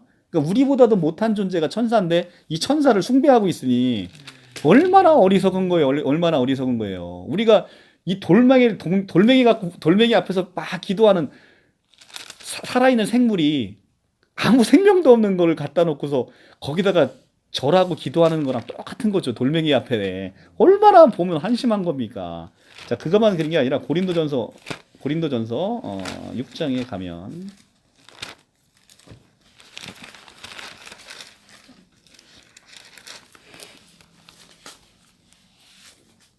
자, 고린도전서 6장 2절부터 보면 성도가 세상을 판단할 것을 너희가 알지 못하느냐. 자, 우리가 성도가 이제는 예수 그리스도와 함께 세상을 판단할 거예요. 그걸 알지 못하느냐. 세상도 너희에게 판단을 받거늘 지극히 작은 일을 판단하기를 감당하지 못하겠느냐. 우리가 천사를 판단할 것은 너희가 알지 못하느냐. 하물며 세상 일이야. 자, 우리가 누구를 판단한대요? 천사를 판단하고 세상을 판단한다는 거예요. 예수 그리스도와 함께 하나님의 아들로서. 그런데 이 천사를 지금 우리가 숭배를 해요? 이 말이 되는 소리입니까? 이게 천사의 개념을 알겠죠, 이제. 우리 고린도전서 1장 12절로 한번 더 볼게요. 1장 12절. 베드로전서 1장 12절. 377.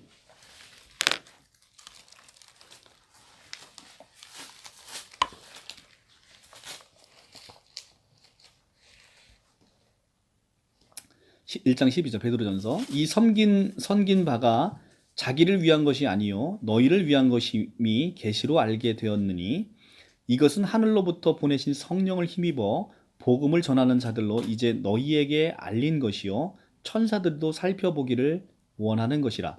이게 이제 무슨 얘기냐면 이 복음의 놀라운 영광을 우리에게는 다 복음을 전하는 자들로서 우리에게 성령에 힘입어서 다 알게 되신 이 복음의 내용을 천사들에게는 꽁꽁 감춰놨다는 거예요. 그 천사들은 우리가 알고 있는 이 복음을 알기를 원하는 존재가 된 거예요. 그러니까 우리에게 알려져 있는 이 복음의 중요한 메시지를 천사들에게는 감춰진 거예요. 아직까지. 그러니까 천사들은 인간에 비하면 너무나 우리를 섬기려고 보내진 그 영들이라는 거예요. 그래서 여러분들은 그러니까 지금 자체 우리의 상태를 보면, 그러니까 영의 상태를 보지 않고 우리 육의 상태를 보면 천사는 우리에게는 경배의 대상이고 숭배의 대상일 수도 있어요. 그런데 놀라운 건 우리는 예수 그리스도의 십자가 사건으로 인해서 우리는 영적으로 이미 하나님의 아들이 됐고 상속자가 됐다는 거예요. 우리의 신분은 뭐가 돼요? 우리는 신이 돼 버렸은 거예요. 신. 그러니까 자 보십시오. 우리 요한복음에 내가 너희를 신이라고 한 거를 알지 못하느냐 얘기하잖아요. 일단 로마서부터 먼저 보고 로마서 8장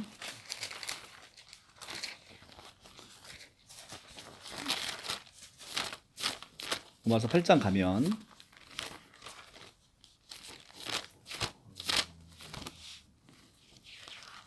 로마서 8장에 자 8장 14절 무릇 하나님의 영으로 인도함을 받은 사람은 하나님의 아들이라. 하나님의 영으로 인도함을 받은 사람들이 바로 우리인데 이 사람들이 하나님의 아들이래요.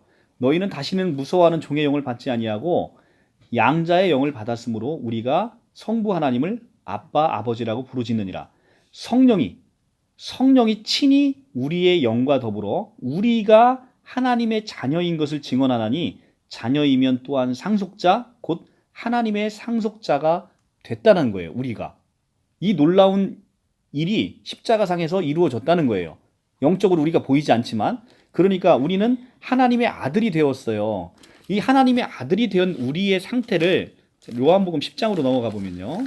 요한복음 10장에 가면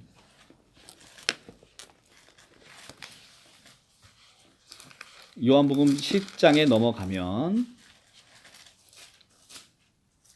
예수 그리스도께서 신성모독으로 유대인들한테 그 돌로 치렴을 당하는 장면이 나와요. 1장 30절에 나와 아버지는 하나이다 하신데 유대인들이 다시 돌로 치러 하거늘 예수께서 대답하시되 그러니까 나와 아버지가 하나라고 하니까 신성모독이라는 겁니다. 이게 어찌 사람이 창조주인 하나님과 하나라고 얘기를 할 수 있느냐 해서 신성모독이라고 하는데 예수께서 대답하여 이르되 내가 아버지로 말미암아 여러 가지 선한 일로 너희에게 보였거늘 그 중에서 어떤 일로 나를 돌로 치려 하거냐.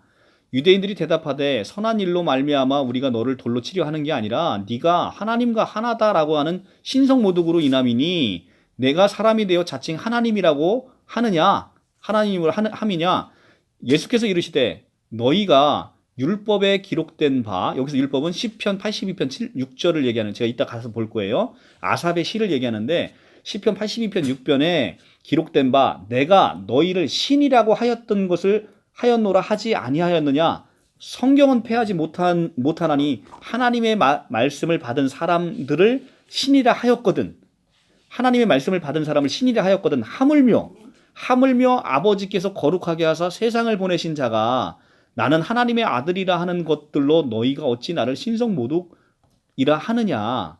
그러니까 이런 얘기예요. 이게 야, 내가 구약의 여태까지 율법에서 내가 너희를 하나님의 말씀을 받은 너희를 신이라 했는데 실제로 하나님의 거룩하사 세상에 보내신 자가 내가 하나님의 아들이다라고 얘기했는데 내가 어찌 신성모독이냐. 내가 실제 하나님의 아들인데 이런 얘기를 하고 있는 거예요. 그러니까 내가 예전에 구약부터도 하나님의 말씀을 받은 사람을 신이라 하였거늘 그때는 니네가 아멘하고 순종하고 니네가 하나님의 아들로서 신이라고 알고 있으면서 어찌 나를 신성모독한다고 하느냐라고 얘기한다는 거예요. 시편 82편 6편으로 이제 넘어가서 보면 시편 82편 6편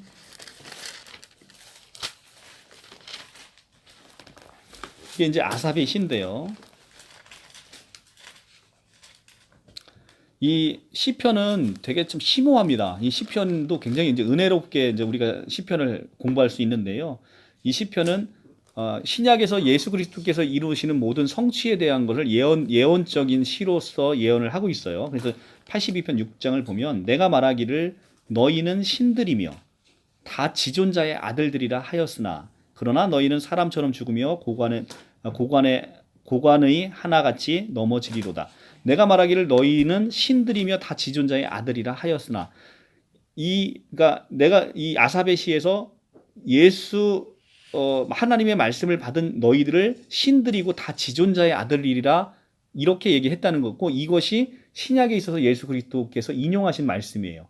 그러니까 예전부터 하나님의 말씀을 받는 자는 신들이고 하나님의 지존자라고 칭함을 됐던 것이 그런 너희들에게 내가 신이라 하였거늘 어찌 내가 하나님의 아들이라 하느냐고 내가 신성 모독을 하겠느냐라고 얘기를 한다는 겁니다. 그러니까 예수 믿고 하나님의 아들이 된 우리는 영적인 세계 안에서는 우리는 신적인 반열에 올라가 있는 거예요. 그러니까 하나님의 모든 것들을 풍성하게 받는 것이죠. 그러니까 천사도 우리를 흠모하고 천사도 우리를 섬기고 우리가 천사를 심판하고 우리가 세상을 심판하는 권세를 우리에게 함께 주셨다는 겁니다. 이 성경에서 얘기하는 복음 놀랍지 않습니까? 이게 진짜 이게 바로 복음이에요. 이게 바로 복음이에요. 그냥 얘기만 들어도 절로 뭐 이게 어떻게 이렇게 딱딱 맞아 떨어졌죠? 그러니까 그렇게 딱딱 말아서 떨어져 갖고서 지금 신천지에 이제 끌려 들어가는 거예요. 걔네들이 그러잖아. 이렇게 자, 근데 이제 이거는 신천지에서는 감히 상상도 못하는 깊이인 거죠. 그러니까 걔들은 자 이제 그러니까 우리가 이제 성경을 이렇게 배우시면요 정말 깊잖아요. 근데 신천지에서는 자 기성교회가 제로라고 보면 신천지가 이 기성교회 제로인 말씀을 제가 봤을 때는 한 30% 가까이를 비슷하게 흉내를 내는 것 같아요. 아니 30% 많다. 20%를 흉내내는 것 같아요. 네. 그런데 이 20%를 흉내내는데 이 20%만 복음의 20%만 알아도 너무 은혜로운 거죠. 근데 나머지는 다 틀리는 거예요.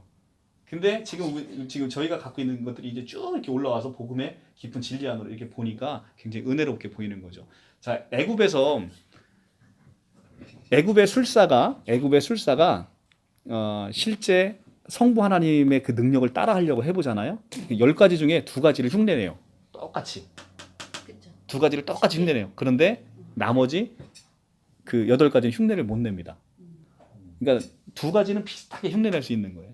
마찬가지. 그거 보면 지금 이단의 형태나 그때 그 애굽의 술사의 그 하는 모습이나 너무 비슷한 거예요. 보면 이 복음 짝퉁을 갖고 비슷하게 흉내내는 거죠. 근데 한 번도 요 비슷한 것조차도 지금 그러니까 기성교회 교인들이 요 맛을 한 번도 본 적이 없다는 거야. 요 맛을. 그러니까 때 되면 일요일날 가서 교회 가야 내가 뭐 복도 받고 사업도 잘 되고 자식도 잘 될 것 같으니까 교회 가는 거고 교회 빠지면 뭔가 좀 내가 어디 놀러 가다가 그냥 교통사고 나지 않을까 이런 두려움에 빠져 있는 이런 신앙을 하고 있다가 신천지에 가서 요 20% 복음의 비슷한 짝퉁을 경험해 보니까 환장하는 거예요. 이 맛에. 바로 그겁니다. 그러니 우리가 이렇게 이 천사를 숭배하고 있는 이 꼬라지를 보니까 사도 바울이 얼마나 화딱지가 나겠어요, 그죠? 그래서 이제 골로새서 2장 18절 이거 보고 이제 제가 마무리하겠습니다. 2장 18절 아무도 꾸며낸 겸손이나 천사 숭배를 이유로 너희를 정죄하지 못하게 하라. 그가 그 본 것에 의지하여 그 육신의 생각을 따라 헛되이 과장한다는 이들은 자기가 이 신비주의적인 경향 자기가 겪은 거에 비해서 육신의 생각을 따라서 굉장히 부풀려 얘기한다는 거예요. 헛되이 과장하고 머리를 붙들지 아니하는지라. 여기서 머리는 그리스도를 얘기합니다. 머리를 붙들지 아니하느니라. 온 몸이 머리로 말미암아 마디와 힘줄로 공급함을 받고 연합하여 하나님이 자라게 하심으로 자라느니라. 이게 무슨 얘기냐면 머리를 붙들지 아니하는지라. 원래 이제 머리는 그리스도인데 이 그리스도를 붙들면 이 몸이 머리로 말미암아서 마디와 힘줄로 모든 것을 공급받고 연합하여 하나님이 자라게 하신다는 거예요. 그 의미입니다. 그런데 18절에는 이들은 그렇게 하지 않는다는 겁니다. 19절은 우리가 머리를 붙들게 되면 온몸이 그 그리스도로 말미암아서 힘줄과 마디를 통해서 우리의 모든 살아갈 힘들이 공급받아진다. 이 얘기를 하고 있는 거예요. 이게 바로 연합의 신비라고 얘기를 하고 있는 겁니다. 자, 여기까지 하고요. 다음 시간에 요 밑에 걸 하고요. 오늘 지금 나눠드린 말씀을 이제 보고 마치도록 하겠습니다.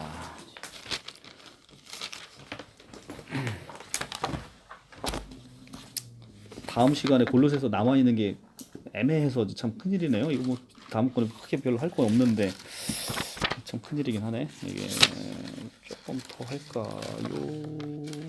예, 그냥 아예 조금 더 하고 이거 보고서 마치도록 할게요. 이게 골로새서 요만큼 남겨놓으면 조금 이상하네. 조금 더 하도록 하겠습니다. 좀 힘드셔도. 자, 3장 2장 20절 너희가 세상의 초동 학문에서 그리스도와 함께 죽었거든 어찌하여 세상에 사는 것과 같이 규례에 순종하느냐. 곧 붙잡지도 말고 맛보지도 말고 만지지도 말라 하는 것이니 이 모든 것은 한때 쓰이고 없어지는지라. 그러니까 세상 것에 소망을 두고 살지 말라는 얘기입니다. 사람들이 명령과 가르침을 따르느냐 이런 것들은 자의적인 숭배와 겸손과 몸을 괴롭게 하는데 지혜 있는 모양이나 오직 육체를 따르는 것을 금하는 데는 조금도 유익이 없느니라.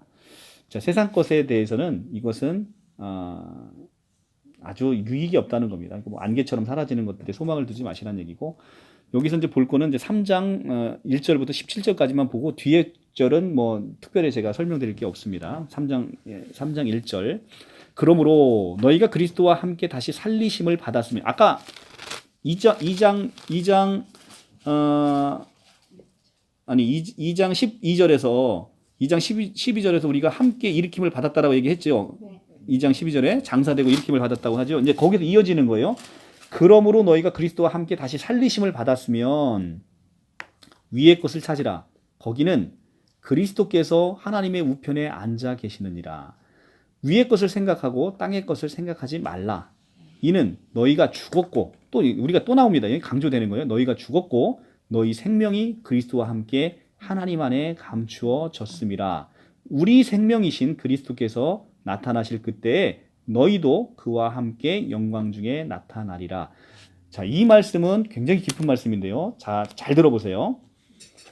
3장 3절이에요. 너희가 죽었고 너희 생명이 여기서 너희 생명은 부활한 우리 생명이라는 거예요. 자, 우리가 죽었다가 살아났잖아요. 살아날 때 우리 이 갖고 있는 이 푸스케를 갖고 다시 부활한다 그랬어요? 아니면 조엘을 갖고 부활한다 그랬어요? 조엘을 갖고 부활한다 그랬죠? 이 부활한 조의 부활이 그리스도와 함께 그리스도는 지금 어디 있어요? 하나님 우편에 승천해서 앉아 계시잖아요. 그리스도와 함께 하나님 안에 감추어졌다는 거예요. 그리고 언제 나타나냐면 이 우리 생명이신 그리스도께서 나타나실 그때 이게 언제야? 재림 때 너희도 여기서 너희는 부활한 생명을 갖고 있는 너희도 그와 그리스도와 함께 영광 중에 나타난다는 겁니다. 자, 여기에는 두 가지 깊은 의미가 있는데요. 하나는 첫째는 부활한 우리의 조회의 생명이 그리스도와 함께 성부 하나님 안에 감추어져서 이제는 사탄 마귀가 감히 우리의 생명을 틈타지 못하는 거예요. 그러니까 우리의 생명을 뺏을 수가 없는 거예요. 그러니까 어떤 무식한 사람들이 가끔 그렇게 얘기를 합니다. 예수 믿고 구원받은 사람이 이 구원이 취소될 수 있는지 없지요. 그 사람은 처음부터 구원을 못 받았으면 못 받았지 구원받은 사람이 구원이 취소될 수는 없어요. 왜? 우리의 생명이 어디에 감춰져 있다는 거예요? 성부 하나님 안에 그리스도와 함께 감춰졌다가 언제 나타난대요? 재림 때에 예수와 함께 영광 중에 나타난다는 겁니다. 이 성부 하나님 안에 이 감춰진 이 생명을 감히 누가 이거를 자 우리가 로마서 8장 한번 가볼게요. 로마서 8장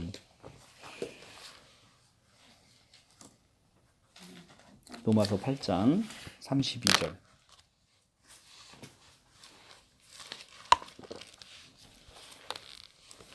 32절, 33절, 34절 신약 250쪽 자기 아들을 아끼지 아니하시고 우리 모든 사람에게 내주신 이분이 누구예요? 성부 하나님이 어찌 그 아들과 함께 이 아들은 예수 그리스도 어찌 그 예수 그리스도와 함께 모든 것을 우리에게 주시지 않겠느냐. 누가 능히 하나님께서 택하신 자들을 고발하리요. 의롭다 하신 이는 하나님이시니 누가 정죄하리요. 죽으실 뿐 아니라 다시 살아나신 이는 그리스도 예수시니 그는 하나님의 우편에 계신 자요 우리를 위하여 간구하시는 자리라. 자, 하나님이 우리를 택하셨는데 누가 감히 우리를 고발하고 누가 감히 우리를 의롭다 하시는 이가 하나님이신데 누가 감히 우리를 정죄합니까? 그리고 더군다나 예수 그리스도께서 하나님의 우편에 계셔서 항상 우리를 위해서 간구하시는데 감히 누가 우리를 정죄하고 누가 우리를 참소합니까? 이 사탄이 감히 틈탈 수 없다는 거예요. 그러니까 로마서 8장 1절 바로 옆장으로 넘어가서 8장 2절에 뭐라고 얘기하냐면 그러므로 이제 예수 그리스도 안에 있는 자에게는 결코 정죄함이 없나니 이는 그리스도 예수 안에서 생명의 성령의 법이 죄와 사망의 법에서 너희를 해방하였음이라. 자, 이게 예수 그리스도 안에 있는 자에게는 결코 정죄함이 없는 거예요. 그러니까 쓸데없이 어떤 미친놈들이 그렇게 물어보는 거죠. 이게 구원받은 백성이 뭐 취소되냐 안 되냐 이런 것들은 이 성경의 말씀을 너무 피상적으로 이해하는 겁니다. 이 조금 깊이 이 신학적으로 들어가 보면요, 이 복음의 놀라움에는 결코 그러니까 이거는 그러니까 논쟁을 위한 논쟁인 것이지 이 복음의 깊은 진리 안에 들어가면 우리가 죽었고 우리 생명이 그리스도 안에 함께 하나님 안에 감추어졌는데 어떤 과연 이 사탄이 우리를 참소하고 정죄하고 할 수 있겠습니까? 결코 정죄함이 없지요. 자, 이것이 바로 복음입니다. 이것이 바로 복음이에요. 자, 3장 5절. 그러므로 땅에 있는 지체들을 죽이라. 곧 음란과 부정과 사욕과 정한 욕심과 탐심이니 탐심은 우상 숭배니라. 이것들로 말미암아 하나님의 진노가 임하느니라. 너희도 전에 그 가운데 살 때 그 가운데서 행하셨다. 우리가 하나님의 진노 가운데 있던 거. 왜냐하면 우리의 정욕과 탐심과 사욕으로 인해서. 그런데 자, 7절에 이런 걸로 인해서 하나님의 진노가 우리에게 임했는데 너희도 전에 그 가운데 살 때 그 가운데 행해졌다는 겁니다. 그런데 지금은 우리가 그 가운데 살지 않기 때문에 이 하나님의 진노가 우리에게는 어떻게 해요? 넘어가는 것이죠. 그게 바로 유월절 아닙니까? 이게 바로 뭐 때문에 유월되는 거예요? 이 하나님의 진노가 예수 그리스도의 피 때문에. 그러니까 유월절에 좌우문설주와 임방에 어린 양의 피를 바르라는 거 아닙니까? 그걸 유월하기 위해서. 그러니까 우리는 예수 그리스도로 피로 지금 피 발라졌으니 하나님의 진노가 어떻게 해요? 유월해서 넘어가서 우리가 심판에서 자유로운 것이죠. 이 말씀이 그렇게 이어지는 것이죠. 이제 너희가 이 모든 것을 벗어버리라. 곧 분함과 노여움과 악의와 비방과 너희 입에 부끄러운 말이니 너희가 서로 거짓말하지 말라. 옛사람과 그 행위를 벗어버리고 새 사람을 입었으니 자, 우리 입었으니의 시제를 보십시오. 옛사람과 그 행위를 벗어버리고 새 사람을 입었답니다. 입었으니 과거. 우리가 새 사람을 입었어요. 언제? 십자가에 죽고 부활함으로.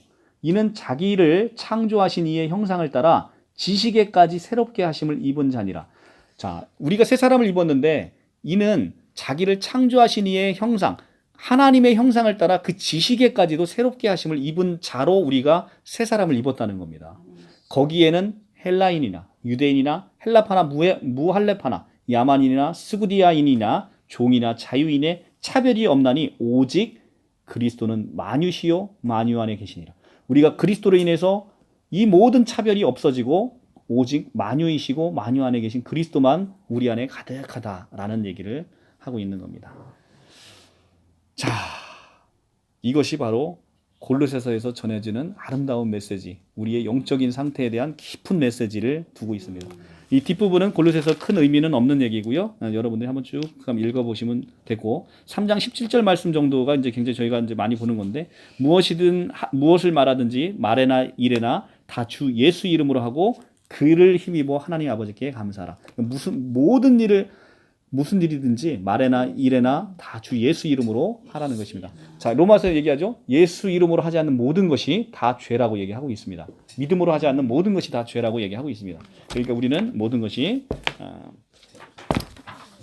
됐고요. 자, 오늘 골로새서 이렇게 여기는 마치고 제가 오늘 나눠드린 이 말씀으로 보고 마치도록 하겠습니다.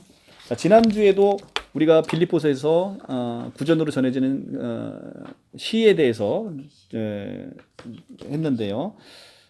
이제 지금 제가 이제 복사해드렸던 것은 이제 제가 다니고 있는 신대원의 그 교수님 신약 전공하신 지금 하버드대에서 신학을 전공하셨던 교수님이시고 신학 전공이신데요. 이승현 교수님의 신학주의에 대해서 제가 거기서 발췌를 해서 보여드리고 있습니다. 자, 오늘의 시인 기독론에 대한 골로새서 1장 15절에 대해서 이 시의 구조적 분석과 의미에 대해서 여러분들 한번 같이 읽어보고 마치도록 하겠습니다. 다른 많은 바울 서신서와 마찬가지로 골로새서에서도 사도의 다양한 가르침은 예수 그리스도에 대한 그의 기독론적 이해에 바탕을 두고 있다. 골로새서의 기독론은 1장 15절에서 20절에 기록된 그리스도에 대한 시를 통해 가장 잘 드러난다. 이 시는 그리스도의 사역을 창조와 화해라는 두 가지 큰 사건을 통해서 함축적으로 묘사하고 있다. 이미 앞에서 언급한 것처럼 이 시는 초대교회의 전통 중에서 안디옥 교회 혹은 바울의 교회들에게 널리 가르쳐지고 불리던 시였던 것으로 추정된다. 당연히 바울의 선교 사역이 활발하게 진행되던 소아시아의 골로새 교회 성도들도 이 시에 대해서 잘 알고 있었을 것이다. 골로새서에서 사도는 자신의 청중들이 잘 알고 있는 이 시를 인용함으로써 이 시에 표현되는 그리스도에 대한 초대교회의 믿음을 근거로 골로새의 거짓 교사들의 거짓된 가르침을 반박하려 한다. 골로새서에서 인용된 기독론적인 시의 구조는 크게 두 부분 혹은 세 부분으로 나눌 수 있다. 15절, 16절에 나타난 기독론적 시의 첫 번째 부분은 창조로서의 그리스도의 사역에 초점을 맞추고 있다. 이 창조 사역에서 그리스도는 보이지 아니하시는 하나님의 보이는 형상으로서 만물 앞에 나셔서 만물을 하나님과 더불어 창조하신 분으로 묘사되고 있다. 창조주로 묘사되고 있다는 거죠. 우리 박 집사님 그 토론 들어봐서 아시죠? 그 신천지 강사가 하나님이 아니시라고 얘기하는 거. 네. 예. 예수 그리스도가 피조물로 보는 신천지하고는 사뭇 성경하고 다르죠. 이 부분은 만물이 창조되기 전에 존재하셨던 그리스도의 선제성에 대해서 잘 알려준다. 18절 B부터 20절에 나타난 시의 두 번째 부분은 하나님과의 화해의 구속 사역을 이루신 예수 그리스도의 역할에 대해서 노래하고 있다.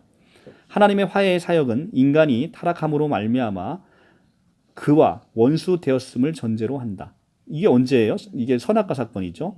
만물의 시작이 되었던 그리스도는 인간을 포함한 모든 만물을 하나님과 화해시키시는 역할도 담당하게 된다. 이 화해의 구속 사역에서 만물의 시작이었던 그리스도는 죽은 자들 가운데 가장 먼저 부활하신 분이 된다. 그리스도께서는 모든 면에서 만물의 시작이 되셔야 했기에 부활도 가장 먼저 경험하셨다. 그리스도의 부활은 그리스도의 죽음을 전제로 하는 사건이고 그리스도의 죽음은 하나님의 원수가 된 세상을 하나님과 화목하게 하기 위해서 대속의 보혈이 흘려진 사건이다. 이처럼 골로새서에 기록된 기독론적 시는 만물의 시작이신 그리스도와 만물을 하나님과 더불어 화목하게 하신 그리스도의 두 가지 사역으로 구성된다. 그러나 17, 18절은 이 두 가지 사역들의 간주로서 만물을 유지 보존하고 교회의 머리가 되시는 그리스도의 현재 사역에 대한 찬양을 담고 있다. 이 간주를 현재 우주의 주인으로서 그리고 교회의 머리로서 역사하시는 그리스도의 현재 사역에 대한 묘사로 본다면 골로새서의 기독론적 시는 크게 그리스도의 세 가지 사역에 대한 찬송시로 볼 수 있다. 결론적으로 골로새서의 기독론적 시에서 찬양되는 그리스도는 하나님의 아들로서 그 안에 하나님의 모든 신적인 풍성함이 거하고 있는 분이다. 그는 보이지 아니하시는 하나님의 증거이며 보여주시는 하나님의 형상이시며 하나님의 모든 구원의 사역을 완성하시는 실행자이다. 그리스도를 통하여 만물이 창조되었고 또 그의 죽으심과 부활을 통하여 만물이 하나님과 화목되게 하셨다. 그는 화목의 사역의 결과로 하나님의 백성들로 이루어진 우주적 교회가 탄생하게 되었고 이 우주적 교회는 우주의 주인이 되시는 그리스도의 몸을 구성하게 되었다. 자, 기독론적 시와 초대교회 전통도 한번 볼게요. 그리스도에 관한 골로새서의 시는 요한복음 1장에 기록된 말씀에 관한 시와 아주 유사한 신학적인 특징을 보여주고 있다. 두 시는 공통적으로 그리스도의 선제성, 곧 만물이 창조되기 전에 존재하고 계셨던 그리스도의 삶에 대해서 이야기하면서 하나님께서 세상을 창조하실 때 그리스도와 함께 계셔서 그의 창조의 동역자가 되셨음을 강조한다. 또한 그러니까 창조 사역은 누가 한 거예요? 삼위일체 하나님이 함께 하셨다는 얘기입니다. 또한 요한복음과 골로새서는 아들이신 예수 그리스도가 보이지 아니하는 하나님의 본체를 그대로 계시하여 주시는 곧 보이지 아니하는 하나님의 보이는 형상임을 강조한다. 아무도 하나님을 눈으로 보지 못하였으나 아들을 본 자는 다 아버지를 보게 된다는 것이다. 마지막으로 요한복음과 골로새서는 선지하시는 그리스도가 인류의 역사 한순간에 인간으로 이 땅에 오셔서 하나님의 구원의 역사와 인간의 역사가 만나게 하셨음을 강조한다. 그러니까 성육신 사건이 놀랍다는 거예요. 그의 성육신 사건은 하나님과 인류의 화목하게 하는 구원의 사건이다. 여기에서 아들은 아버지의 구원의 실행자가 되셨다. 사실 바울과 요한은 서로 다른 신학적인 계파와 혹은 교회에 속했던 자들이다. 서로 상이한 신학적인 이해를 지닌 바울과 요한이 이처럼 그리스도에 대한 유사한 이해를 보여준다는 사실은 초대교회가 그리스도에 대한 이해의 면에서 상당한 수준의 동의를 이루고 있었음을 알려준다. 그렇다면 요한복음과 골로새서에 기록된 그리스도에 관한 찬양 시들의 배경을 이루었던 전통적인 가르침은 무엇이었을까? 첫 번째, 만물이 창조 전에 존재하고 계셨던 그리스도의 선지하신 삶에 대해서 학자들은 구약 성경에 기록된 하나님의 지혜에 대해서 주목했다. 하나님의 지혜는 하나님의 보이는 형상으로서 하나님과 함께 계시며 하나님의 만물을 창조하시는 사역에 동참했던 존재다. 특별히 잠언서에서는 선지하였던 하나님의 지혜가 이 땅으로 내려와 이스라엘 가운데 거하시면서 그들을 교훈하고 가르친 분으로 묘사된다. 유대인 선생 벤 시라는 하나님의 지혜를 율법과 동일시하면서 율법의 형태를 띠고 이스라엘과 함께 거하셨던 분이라고 주장한다. 초대교회는 이러한 선지했던 지혜에 대한 유대인들의 전통을 자신들의 것을 수용하였다. 그러나 초대교회 성도들은 하나님이 보이는 형상으로 창조주로서 하나님의 동역자였던 하나님의 지혜를 만물의 창조에 앞서 존재했던 선지하신 그리스도라고 주장한다. 그러니까 하나님의 지혜가 곧 선지하신 예수 그리스도를 얘기하고 있다라고 주장을 하고 있는 거예요. 선지하신 하나님의 보이는 형상으로서 그리스도에 대한 초대교회 이해의 면에서 유대인들의 지혜에 대한 전통의 이외에도 플라톤의 만물을 창조하고 다스리는 우주의 보존자로서의 말씀, 그 로고스에 대한 이해와 유사점이 있다.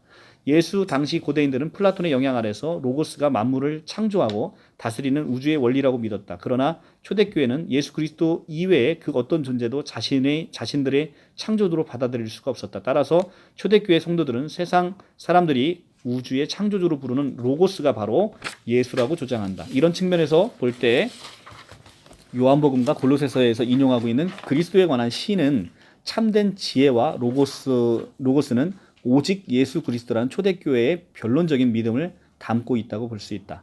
골로새서는 그리스도는 하나님의 아들로서 보이지 않는 하나님의 형상이며 만물의 유지 보존하시는 하나님의 보존자로서의 독특한 지위를 누리시는 분이라고 주장함으로써 골로새의 거짓 선생들의 가르침을 반박한다. 두 번째, 그리스도 안에서 하나님의 신성이 충만함이 가장 완전하게 발견된다는 사실은 공중에 다스리는 정사들과 권세들보다 그가 훨씬 더 우월하신 존재라는 것을 의미한다. 하나님의 충만함이 거하시는 분으로서 그리스도의 지위는 모든 정사들과 권세들이 피조물에 불과했던 반면에 그는 하나님의 창조 사역에 동참한 창조주였다라는 사실을 한층 강조한다. 바울 당시 고대인들이 눈에서 보이는 세상은 인간들이 차지하고 있으나 눈에 보이지 않는 세상은 신적인 존재들인 권세나 정사들이 차지하고 있다고 믿었다. 그러나 이러한 권세와 정사들은 인간들보다 훨씬 더 우월한 존재들로 인간의 왕을 통해서 세상을 다스리거나 직접 인간의 역사와 삶에 영향을 미칠 수 있는 존재들로 믿어졌다. 그러나 골로새서의 기독론적 시에서 사도는 하나님의 아들이신 예수 그리스도의 권위는 이 모든 정사나 권세들조차도 다 복종시키는 권세라고 주장한다. 그러니까 천사들 이런 숭배하지 말란 얘기예요. 하나님 이외의 그 어떤 존재도 그 권세를 뛰어넘는 권세를 소유하지 않는다는 것이다. 특별히 2세기에 활발히 활동했던 영주주의자들은 수많은 정사들과 권세들이 어떻게 하늘의 아버지로부터 말미암고 또 그들을 통해서 어떻게 인간의 역사가 주장되는지에 대해서 설명할 때 2세기 기독교인들은 골로새서의 시에 기록된 그리스도의 권위에 관한 믿음을 통해서 그들의 신학적인 도전에 답하고는 하였다. 세 번째, 하나님의 아들이요 형상이신 그리스도가 이룬 구원의 사역을 골로새서의 시에서 사도는 화목의 사역이라고 부른다.